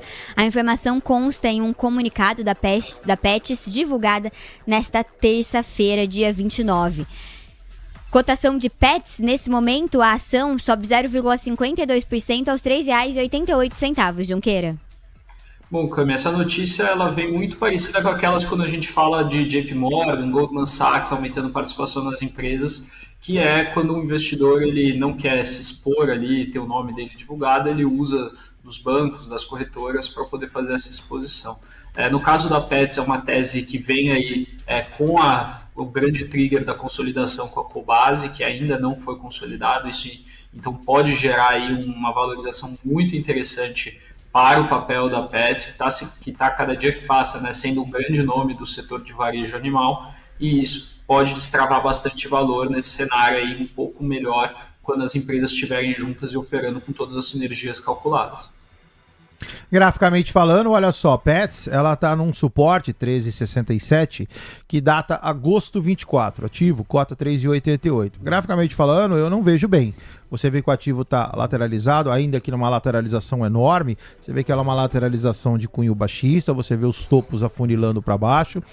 Pets agora, esse 3,88 para mim é a mesma coisa. É sobe menos, vira e o candle da semana queda.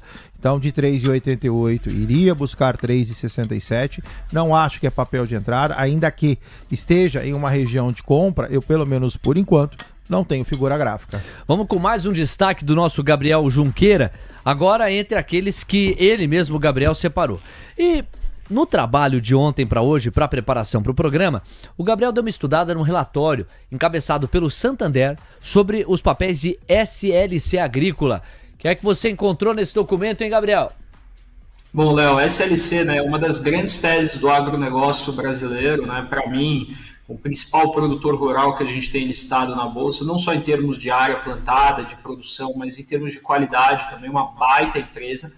Porém, o ciclo agrícola segue sendo bastante desafiador no curto prazo, né? E o Santander justamente escreve isso na sua tese, né? Mantém ali uma recomendação neutra, né, para a SLC Agrícola, muito em função, primeiro, de um forte ciclo de CAPEX nesse primeiro semestre de 2025, né, o que comprime a geração de caixa da empresa, algumas pressões de custos aqui iniciais na safra 25-26, então os fertilizantes subiram de preço, principalmente nitrogenados, fosfatados, que são ali muito importantes para a cultura da soja, estão subindo de preço. E também uma das coisas que traz aí um certo alento para a empresa é o aumento de 7% do seu portfólio de terras, né? Então uma valorização das suas terras também traz aí um ponto positivo para a SLC, né? A gente continua vendo um ciclo agrícola muito complicado ainda, né? Isso se reflete até no resultado do nosso querido Banco do Brasil, que a gente vem falando bastante aqui, que se soltarem a mão vai por R$18, 18, 16, sei lá até quando ele pode cair. Mas o Banco do Brasil é um reflexo do que a gente vê de compressão de margens em SLC. Se a SLC está tendo margem comprimida, imagina o pequeno, médio produtor que sofre bem mais com isso, né? Mas, ao mesmo tempo, a SLC veio com um dado muito relevante nesse relatório do Santander, que é um ritmo mais lento do hedge de soja, né? O hedge de soja é a venda da produção futura, que vem num ritmo mais lento, muito em função de uma visão mais positiva para o preço da commodity, uma vez que os Estados Unidos, nessa safra que eles estão colhendo agora, ele teve uma área bem menor de soja, que deve levar um pouco para cima o preço da commodity. Graficamente falando, olha só, você vê o ativo lateralizado. No curto prazo, você tem a queda, o ativo sai de 20, lateraliza em 18, formação gráfica já conhece, caiu, lateralizou, deve cair. Inclusive, R$18,02 era um suporte, e veja que ele bate nesse suporte, mas não consegue subir. E sim, faz mais uma lateralização. Então, SLC para mim, por favor, quem está comprado, atenção, baixista. O ativo cota 18, objetivo no 649. 10h18. A Camila Nascimento monitora atualizações do FMI sobre tarifa média praticada pelos Estados Unidos, é isso, cara? Isso mesmo, o Fundo Monetário Internacional divulgou uma nova rodada de projeções econômicas com revisões para o crescimento global e os impactos esperados das políticas tarifárias dos Estados Unidos. O FMI projeta que as novas tarifas devem ser parcialmente repassadas aos consumidores, pressionando a inflação americana no segundo semestre de 2025. O impacto inflacionário tende a ser mais contido em outras grandes economias. Para esse relatório, a tarifa efetiva dos Estados Unidos considerada nas projeções caiu de 24,4% em abril para 17,3%. Os principais riscos citados pelo FMI destacam que as principais ameaças tocam as perspectivas econômicas, incluindo o aumento das tarifas, tensões geopolíticas, déficits fiscais mais elevados e instabilidade nos mercados financeiros. Já em relação aos acordos comerciais, o FMI diz que é preciso monitorar se eles vão ser mesmo mantidos ou se serão desfeitos. Em relação à zona do euro, o FMI elevou a previsão de crescimento em 0,2 ponto percentual para 1%. Para a China, as perspectivas foram revistas para cima, alta de 0,8 ponto percentual no crescimento previsto para 2025.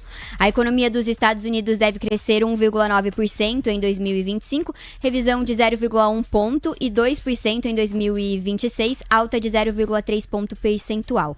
O comércio mundial, a previsão é de crescimento em 2025 para alta de 0,9 ponto percentual, Léo. Muito bem, nos atendo aqui ao que mais importa, ou seja, a taxa tarifária praticada pelos Estados Unidos contra o mundo. Veja como nós temos uma boa notícia.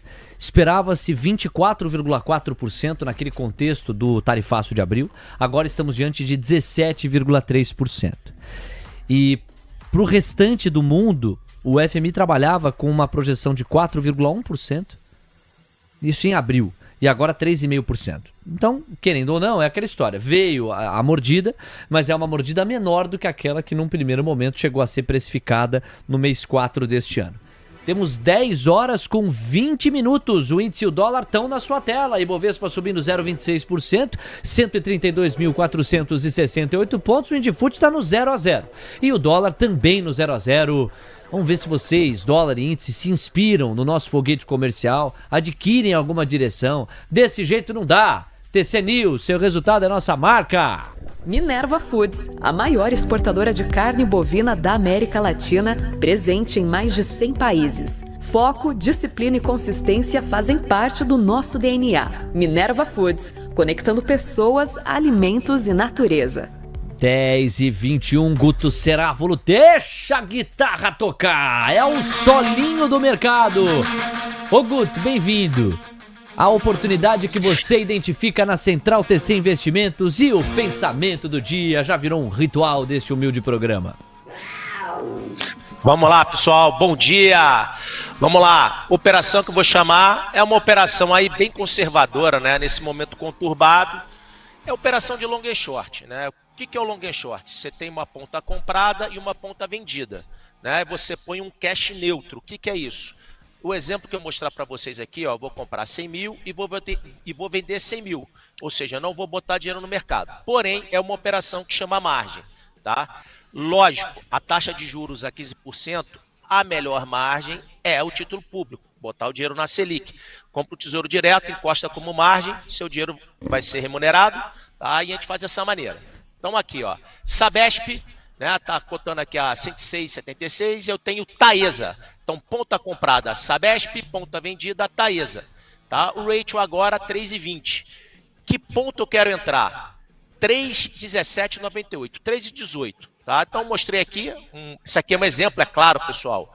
Cada um dentro do seu tamanho, né, tem aqui as quantidades. Eu tenho um retorno potencial de 5%, né, de volta para a média, e um stop loss aqui em 3,08 de 3%.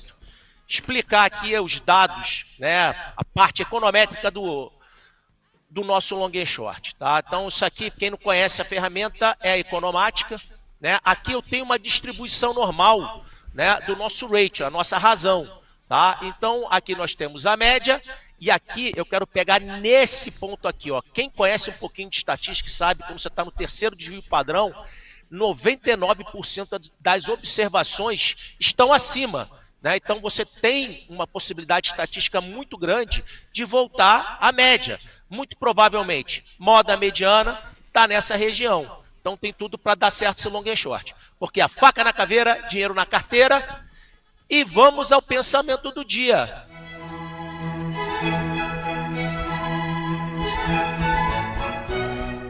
Medo é só pensamento.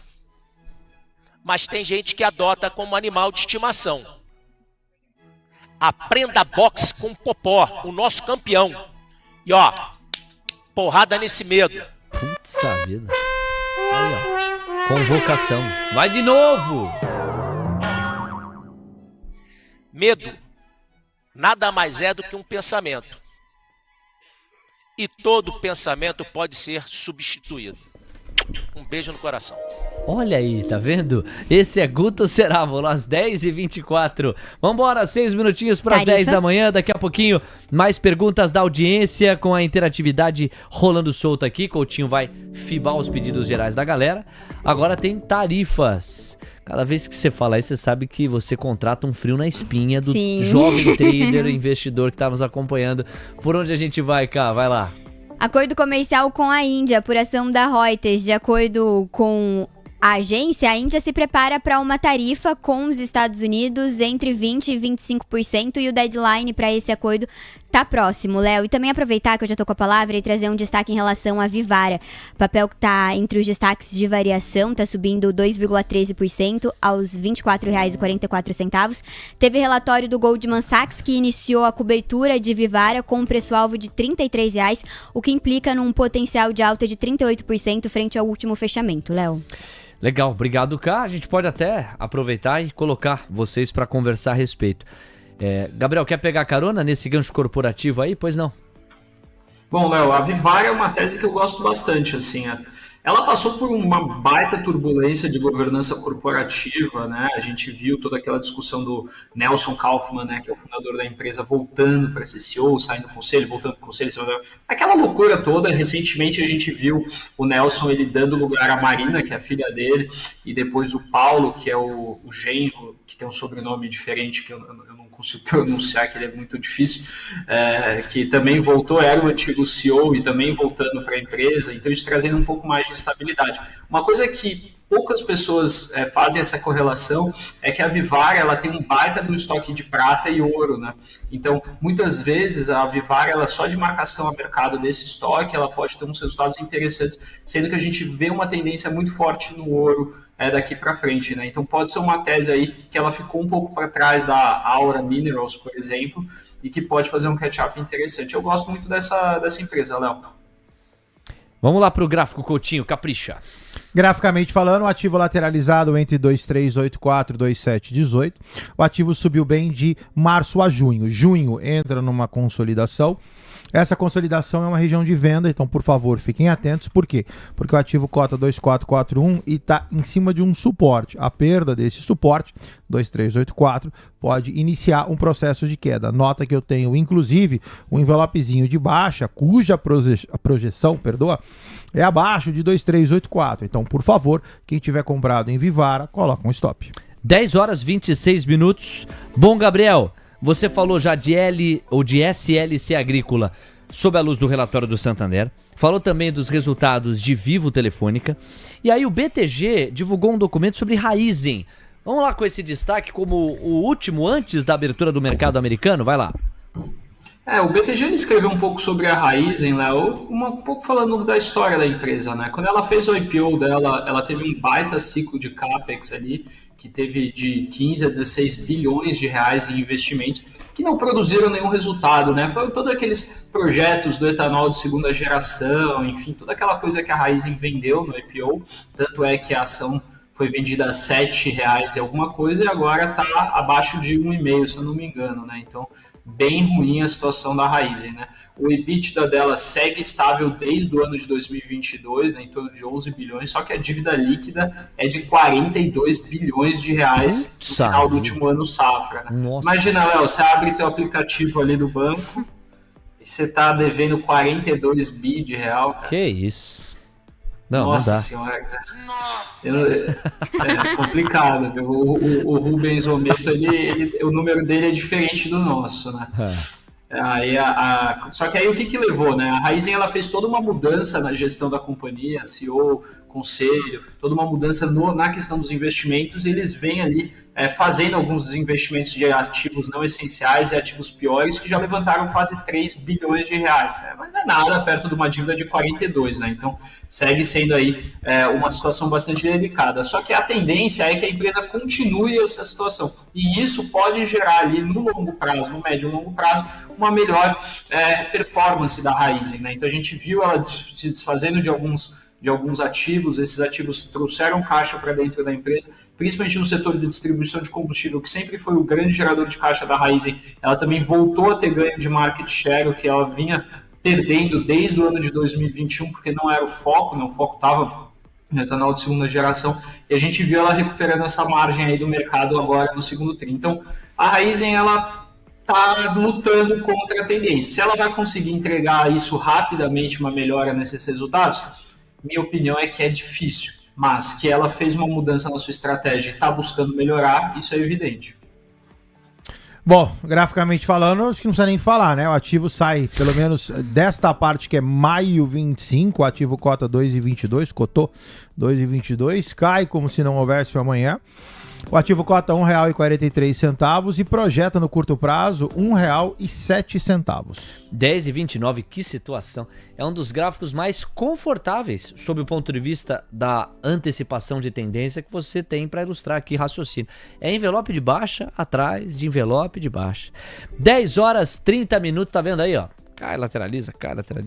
10 horas 30 minutos no oferecimento de CME Group, a maior bolsa de derivativos do mundo, referência em contratos de mini índice, uma das bolsas com maior liquidez em todo o planeta. E nós temos a honra de sermos parceiros desta marca, com esta competência, para trazer para você a abertura do mercado à vista na terra do Tio Sam.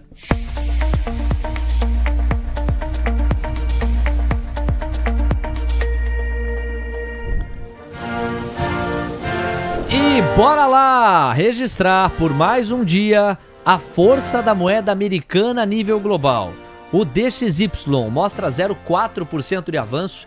DXY volta a beliscar a faixa dos 99 pontos. VIX, 1,66% de marcha ré. Eu quero é risco, diz o VIX. Eu quero é renda variável, diz o VIX. Menos de 15 pontos é um empurrão pró-risco e a demanda cada vez menor por proteção. É a fase do entusiasmo alcançando outros níveis. De maneira esvaziada? Não. Do ponto de vista da guerra comercial, estamos no melhor momento de 2025 mesmo. Vários acordos sendo celebrados, finalmente a gente pode colocar na planilha e na modelagem algumas variações percentuais outrora impossíveis de serem colocadas. Há um cenário de Estados Unidos campeão, com Trump vencedor em boa parte dos contratos, sem dúvida alguma que o maior deles é o contrato relacionado, ou o acordo relacionado à União Europeia, e o excepcionalismo americano, outrora posto em dúvida, posto em xeque, voltando à enésima potência. Yields de 2, 10 e 30 anos fechando em 2 pontos base os pedidos de prêmio. Camila Nascimento passeia pelas bolsas americanas. Oca! É a visão do paraíso dos comprados. É máxima histórica atrás de máxima histórica para Nasdaq e S&P em especial. Mais um dia em que a gente trilha esse caminho, cá, você. Mais um dia, o S&P está subindo 0,18% aos 6.402 pontos, Nasdaq avança 0,50% aos 21.282 pontos, Dow Jones no 0 a 0 agora, os 44.835 pontos, mas é a exceção.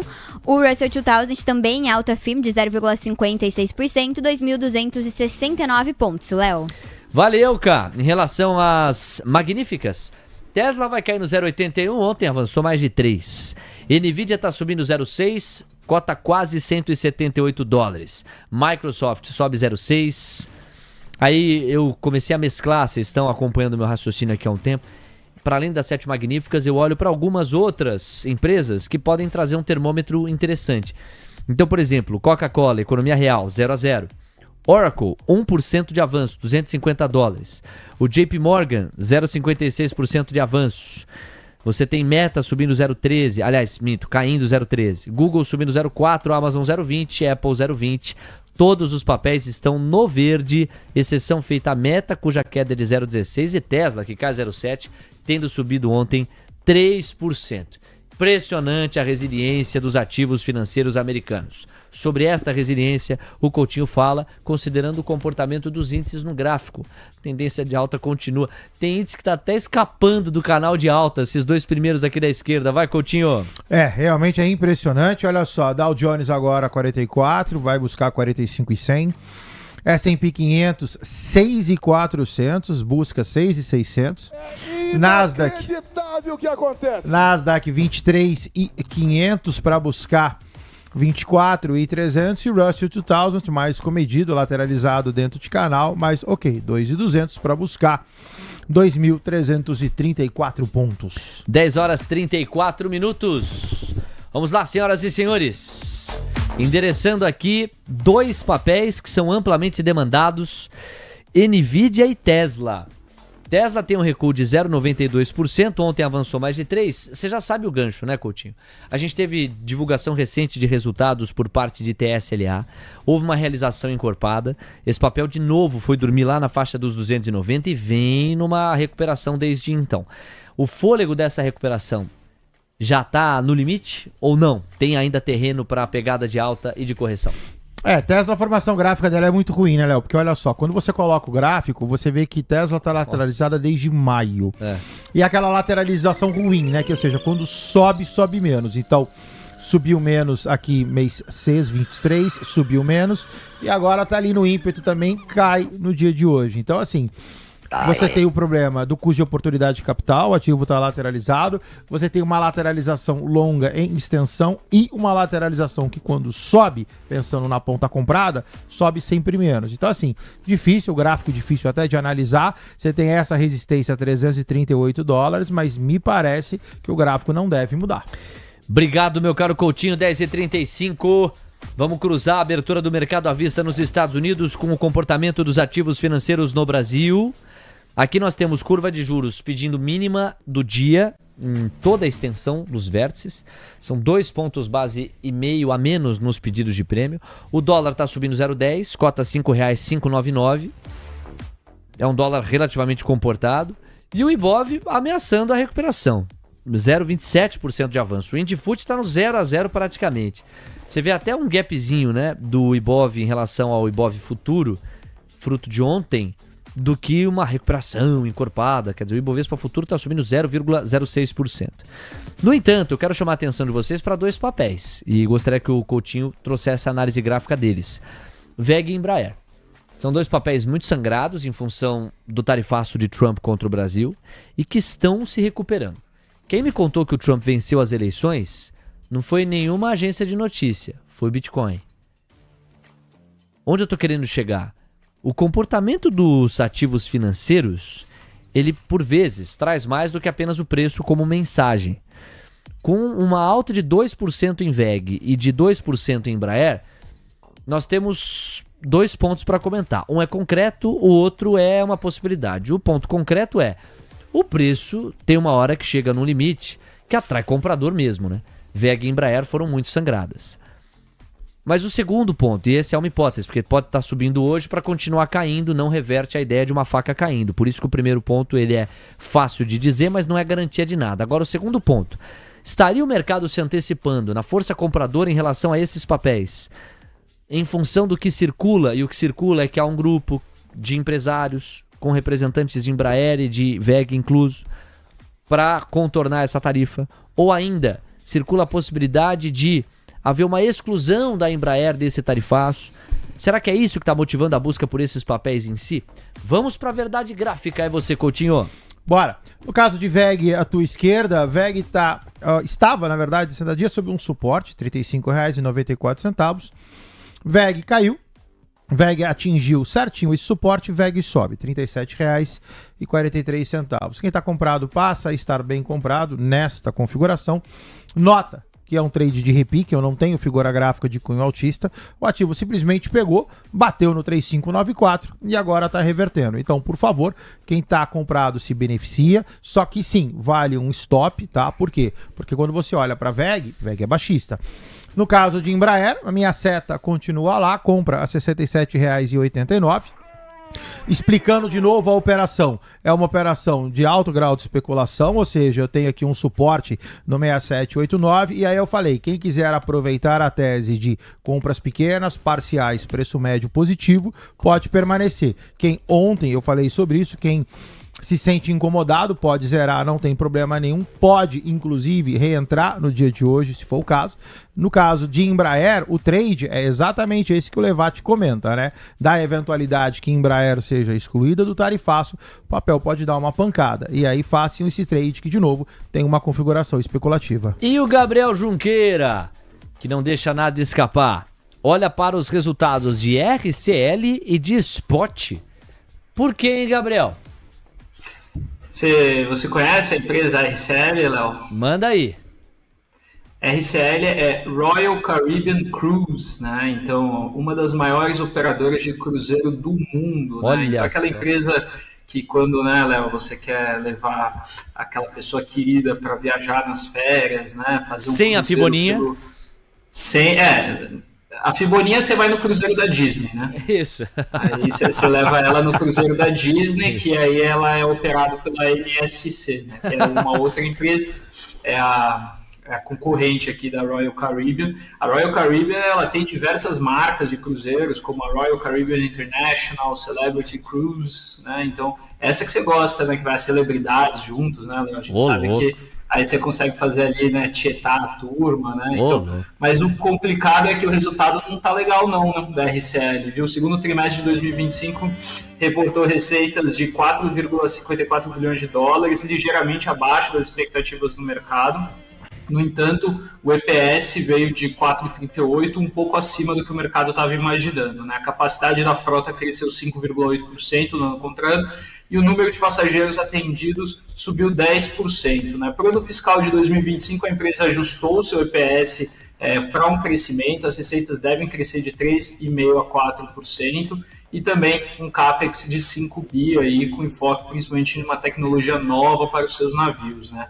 A empresa ela tenta se colocar como o grande provedor de experiências marítimas, abrangendo tanto um público mais de alta renda quanto outros clientes ali mais tranquilos, né? Então, a Royal Caribbean aí é uma das grandes operadoras que soltou o resultado e tem aí essa exposição a esse mercado de turismo náutico, né? E o Spot, nosso querido Spotify, que acredito que todos nós aqui acabamos usando bastante para escutar podcasts, é a principal plataforma de streaming de música e áudio do mundo, né? Oferece aí uma vasta biblioteca. Veio com resultados do segundo trimestre, registrando uma receita de 4,19 bilhões de euros, né, um crescimento de 10% em relação ao período anterior, mas abaixo da expectativa, que era 4,27. A empresa reportou um prejuízo de 0,42 por ação, bem abaixo da expectativa, que era um lucro de 2,05 por ação, refletindo os desafios e margens difíceis, né? A margem bruta foi de 31,5%, um aumento de 227 pontos percentuais em comparação ao ano anterior, o que indica uma melhora de eficiência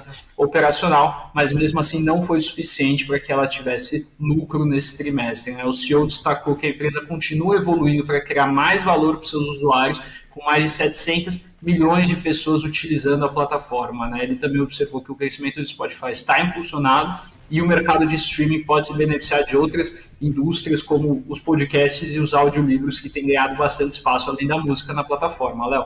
Obrigado, Gabriel, pelo panorama. A gente convida o Coutinho a avaliar graficamente o comportamento dessas duas empresas. Bom, me parece que a segunda aqui tá com um comportamento gráfico bem mais interessante para os comprados, né? Royal Caribbean, na verdade as duas subiram como se não houvesse amanhã, tá aqui a perspectiva do papel. No caso de Royal Caribbean, o ativo sobe praticamente desde abril 25, que é o fundo do S&P. Cotávamos a 164 dólares, hoje 352 dólares. Sobe como se não houvesse amanhã, mas desacelera. Então olha só, sobe menos, então ele vai abaulando. 346 dólares é uma resistência, mas ainda não fere a alta do movimento. Próximo suporte, 390 dólares. No caso de Spotify à tua esquerda, o ativo também subiu forte, desacelerou nas últimas 4 semanas, encontrou um suporte a 666 dólares, hoje sobe, cota 702 dólares. Não é ponto de entrada, é ponto de manutenção, com volta a 785 dólares. Para a gente fechar o mergulho no mercado à vista americano, nessa abertura, vou convidar a Camila Nascimento a retomar, né, cara, os resultados que foram divulgados pelas empresas e que você pagou mais cedo aqui no Manhã TC News. Aí a gente cruza com o comportamento no à vista delas. Vai lá. Vamos começar então com o Boeing, que chegou a subir no pré-mercado americano e agora caiu 1,02%. A companhia reportou resultados antes da abertura do mercado e teve um prejuízo de 697 milhões de dólares no segundo trimestre, uma redução de 51,4% nas perdas em um ano. A fabricante de aviões americana alcançou receitas de 22 bilhões de dólares entre abril e junho, uma alta de 34,5% sobre o mesmo período de 2024. O segundo balanço que eu vou destacar é o United Health. O papel está caindo 5,34% no mercado americano. A companhia divulgou receitas acima do esperado, mas o lucro por ação foi a principal linha negativa do balanço, vindo 37 cents abaixo do consenso, Léo. Obrigado, Cá. Bom, em cima disso, conseguimos monitorar o minuto a minuto. Algum papel se destacando, Coutinho? Boeing vai bem, 236 dólares, objetivo 248, ativo de manutenção. Boeing, apesar de todas as dificuldades que passa pelo mercado americano, vai bem. Também se recuperou aqui do fundo do S&P e agora vai subindo. Já United Health, lado direito, esse aqui completamente diferente, né? O papel tem a sua derrocata, saiu de 590 dólares a 246, lateraliza praticamente a 3, 6, 9, 12 semanas, seu objetivo 246 dólares. 10 horas 44 minutos no oferecimento de CME Group. Você curtiu o mergulho nas movimentações do À Vista, abertos os trabalhos de mais um dia de negociações na terra do Tio Sam. Bom pregão para você e vocês sabem, com a bandeira da CME a gente sempre incentiva a diversificação, um portfólio mais internacionalizado, os mini contratos promovidos pela CME são uma baita oportunidade nesse aspecto, com menos barreira de entrada frente aos contratões que só os institucionais alcançam. Não deixe de dolarizar parte do seu patrimônio, de alocar com esse interesse e de estar exposto à maior economia do mundo. CME ofereceu mais um mergulho na terra do Tio Sam. 15 minutinhos para as 11 da manhã. Leilão do Tesouro. Já temos a ponta da oferta. Camila Nascimento.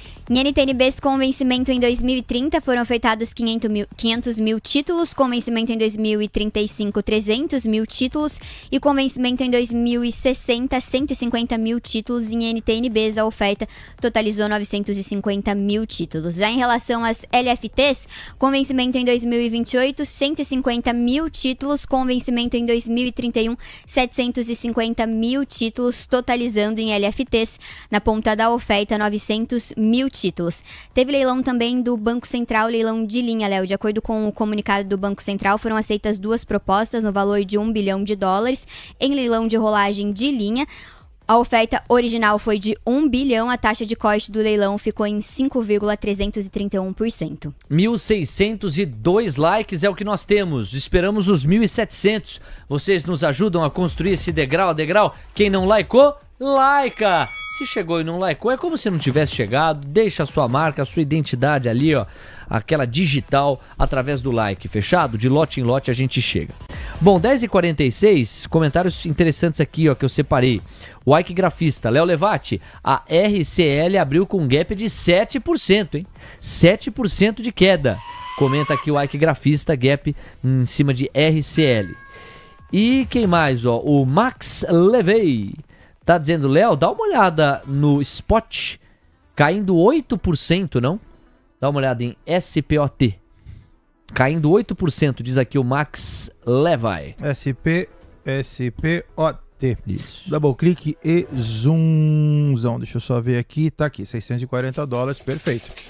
Tá aqui a queda, 8%. Olha a pancada, bicho. Tá lá. Baixista caiu, lateralizou, caiu. A fibadinha você pode dar esse cara daqui pra cá, ao contrário, daqui pra cá. Fala, Léo Pinheiro. Eu te escuto, Léo Pinheiro. Não, e o destaque do Gabriel, né? Porque o Gabriel falou de RCL, falou de Spot. Você tá vendo o gap aí de 7%. Não é light este gap. Obrigado pela participação de vocês. Vamos lá, rodando aqui as perguntas da galera. O Gabriel segue conosco até a faixa das 11, assim como o Coutinho.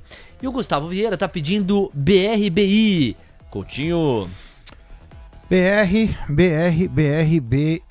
Vamos dar uma olhada nesse cara. BRBI 11, BR Partners. Double clique, zoomzão. Gráfico cota R$15,26. Vinha de uma figura, faz tempo que eu não analiso esse cara. Então a gente vai fazer o seguinte, a gente vai deletar essa linha e deletar essa linha. Olha só, o ativo tá...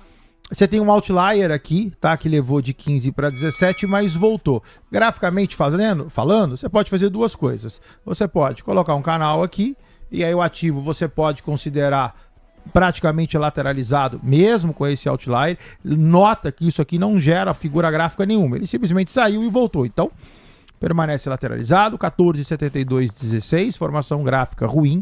O que pode acontecer aqui, me antecipando um pouquinho, é o seguinte, é esse cara subir, bater no 16 e cair. Caso ele faça isso, aí ele monta um pivô de baixa.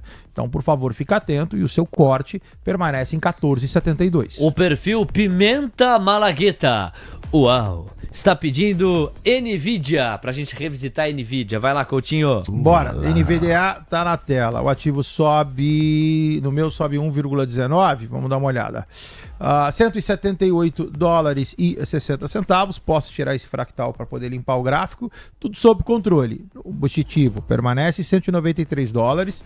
$178,74 é a última resistência. Então desacelerou na primeira, desacelerou na segunda, desacelera na terceira, mas vai bem, obrigado. Ativo de manutenção.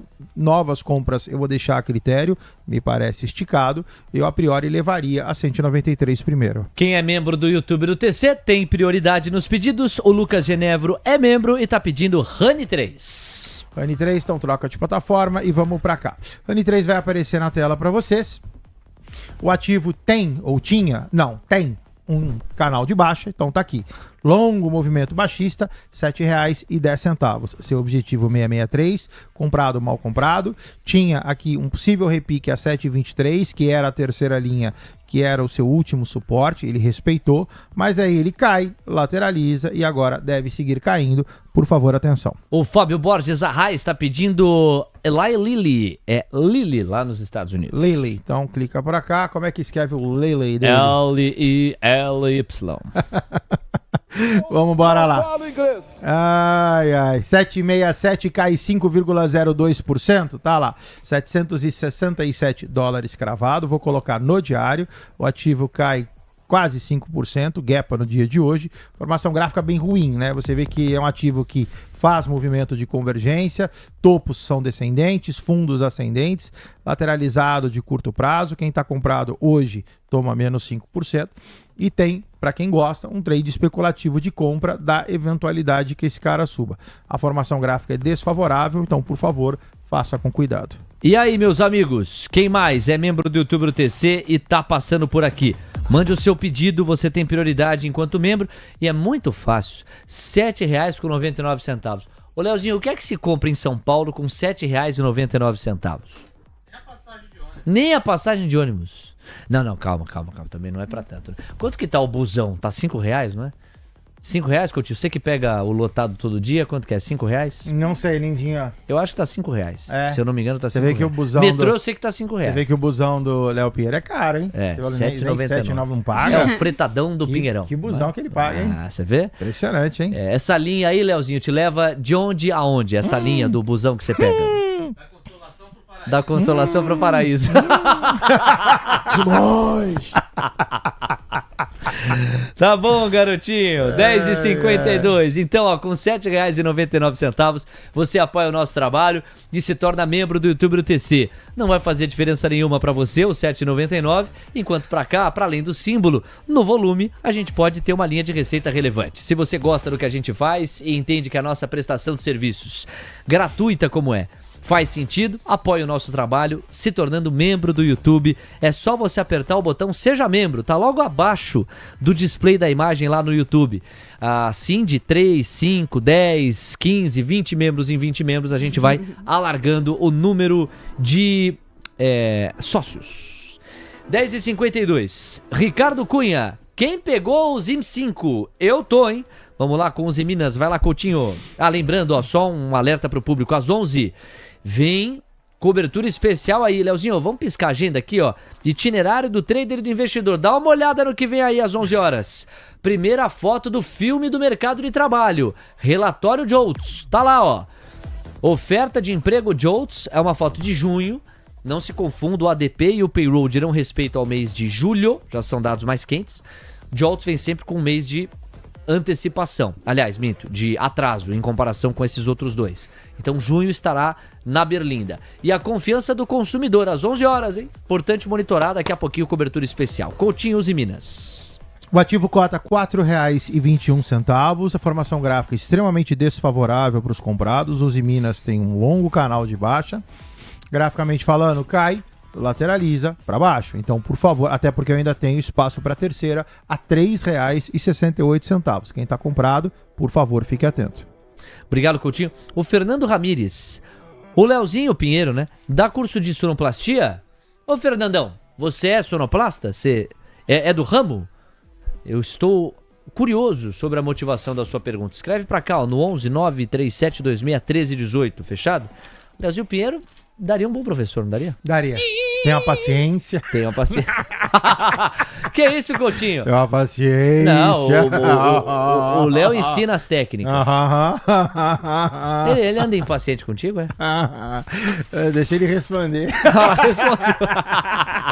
Quebra tudo, Leozinho. Vamos lá, com a próxima pergunta, que nos leva ainda no Quarteto de Ferro para CSAN3, Cozano Radar. Vai lá. Bora. Não, ó, você viu que eu me emocionei, né? Eu falei ainda no Quarteto de Ferro, supondo que fosse CSN, mas é Cozan. CSAN3, diga lá. Bora. Meu filho, calma. Calma. Cota R$ 5,81, uma formação gráfica igualmente desfavorável. Caiu, lateralizou, caiu, lateralizou, caiu, lateralizou, aguarda a queda. O ativo cota 5,81. Seu próximo suporte, R$ 5,71. Se você quiser pegar, eventualmente, alguma formação gráfica para ver a sua máxima projetada, Cozan projeta R$ 5,13. 10h55. Gabriel Junqueira, tá na hora do seu destaque final. Queria te dizer uma coisa. Nós estamos vendo hoje 4 papéis se destacando positivamente para puxar o Ibov. VEG e Embraer. Isso me parece dizer alguma coisa numa expectativa mais otimista em relação ao acordo comercial Brasil e Estados Unidos, ou pelo menos a preservação dessas companhias dentro desse pano de fundo. Aí você tem Viva 3 e SLC, ambas com relatórios favoráveis, que você selecionou como os destaques. Então olha só como a visão está bem completa para compreender no micro o que é que está mais puxando a Bolsa Brasileira. É você, meu amigo, destaque final.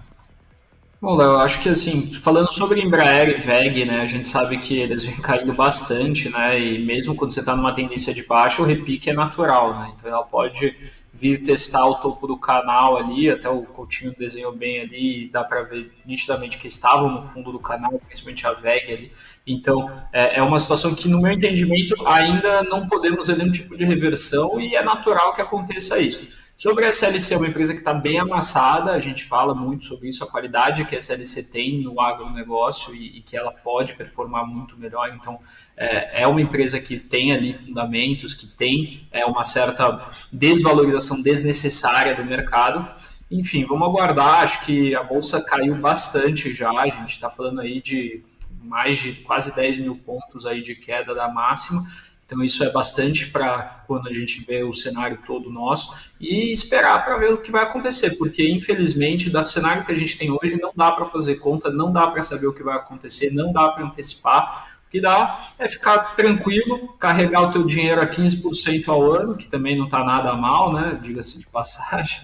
Você deixar em caixa hoje vale a pena, né? O governo tá sendo um pai ali, pagando 15% ao ano. Então, aguardar para ver as boas oportunidades, né? E sobre o RCL, né, que abriu com baita gap, né? Obviamente, a falta da Fiboninha nos cruzeiros é notada, né? A gente sabe que quando ela vai para o cruzeiro da Disney, o negócio fica feio pro resultado da RCL, né? Bota feio nisso. Tchau, Gabriel. Um abraço. Até amanhã. Eu que agradeço, pessoal. Um grande abraço e até amanhã. Valeu. Olha, só registrar aqui o querido Alessandro Mendes, Ale da Tchê, ele e os guri da Tchê.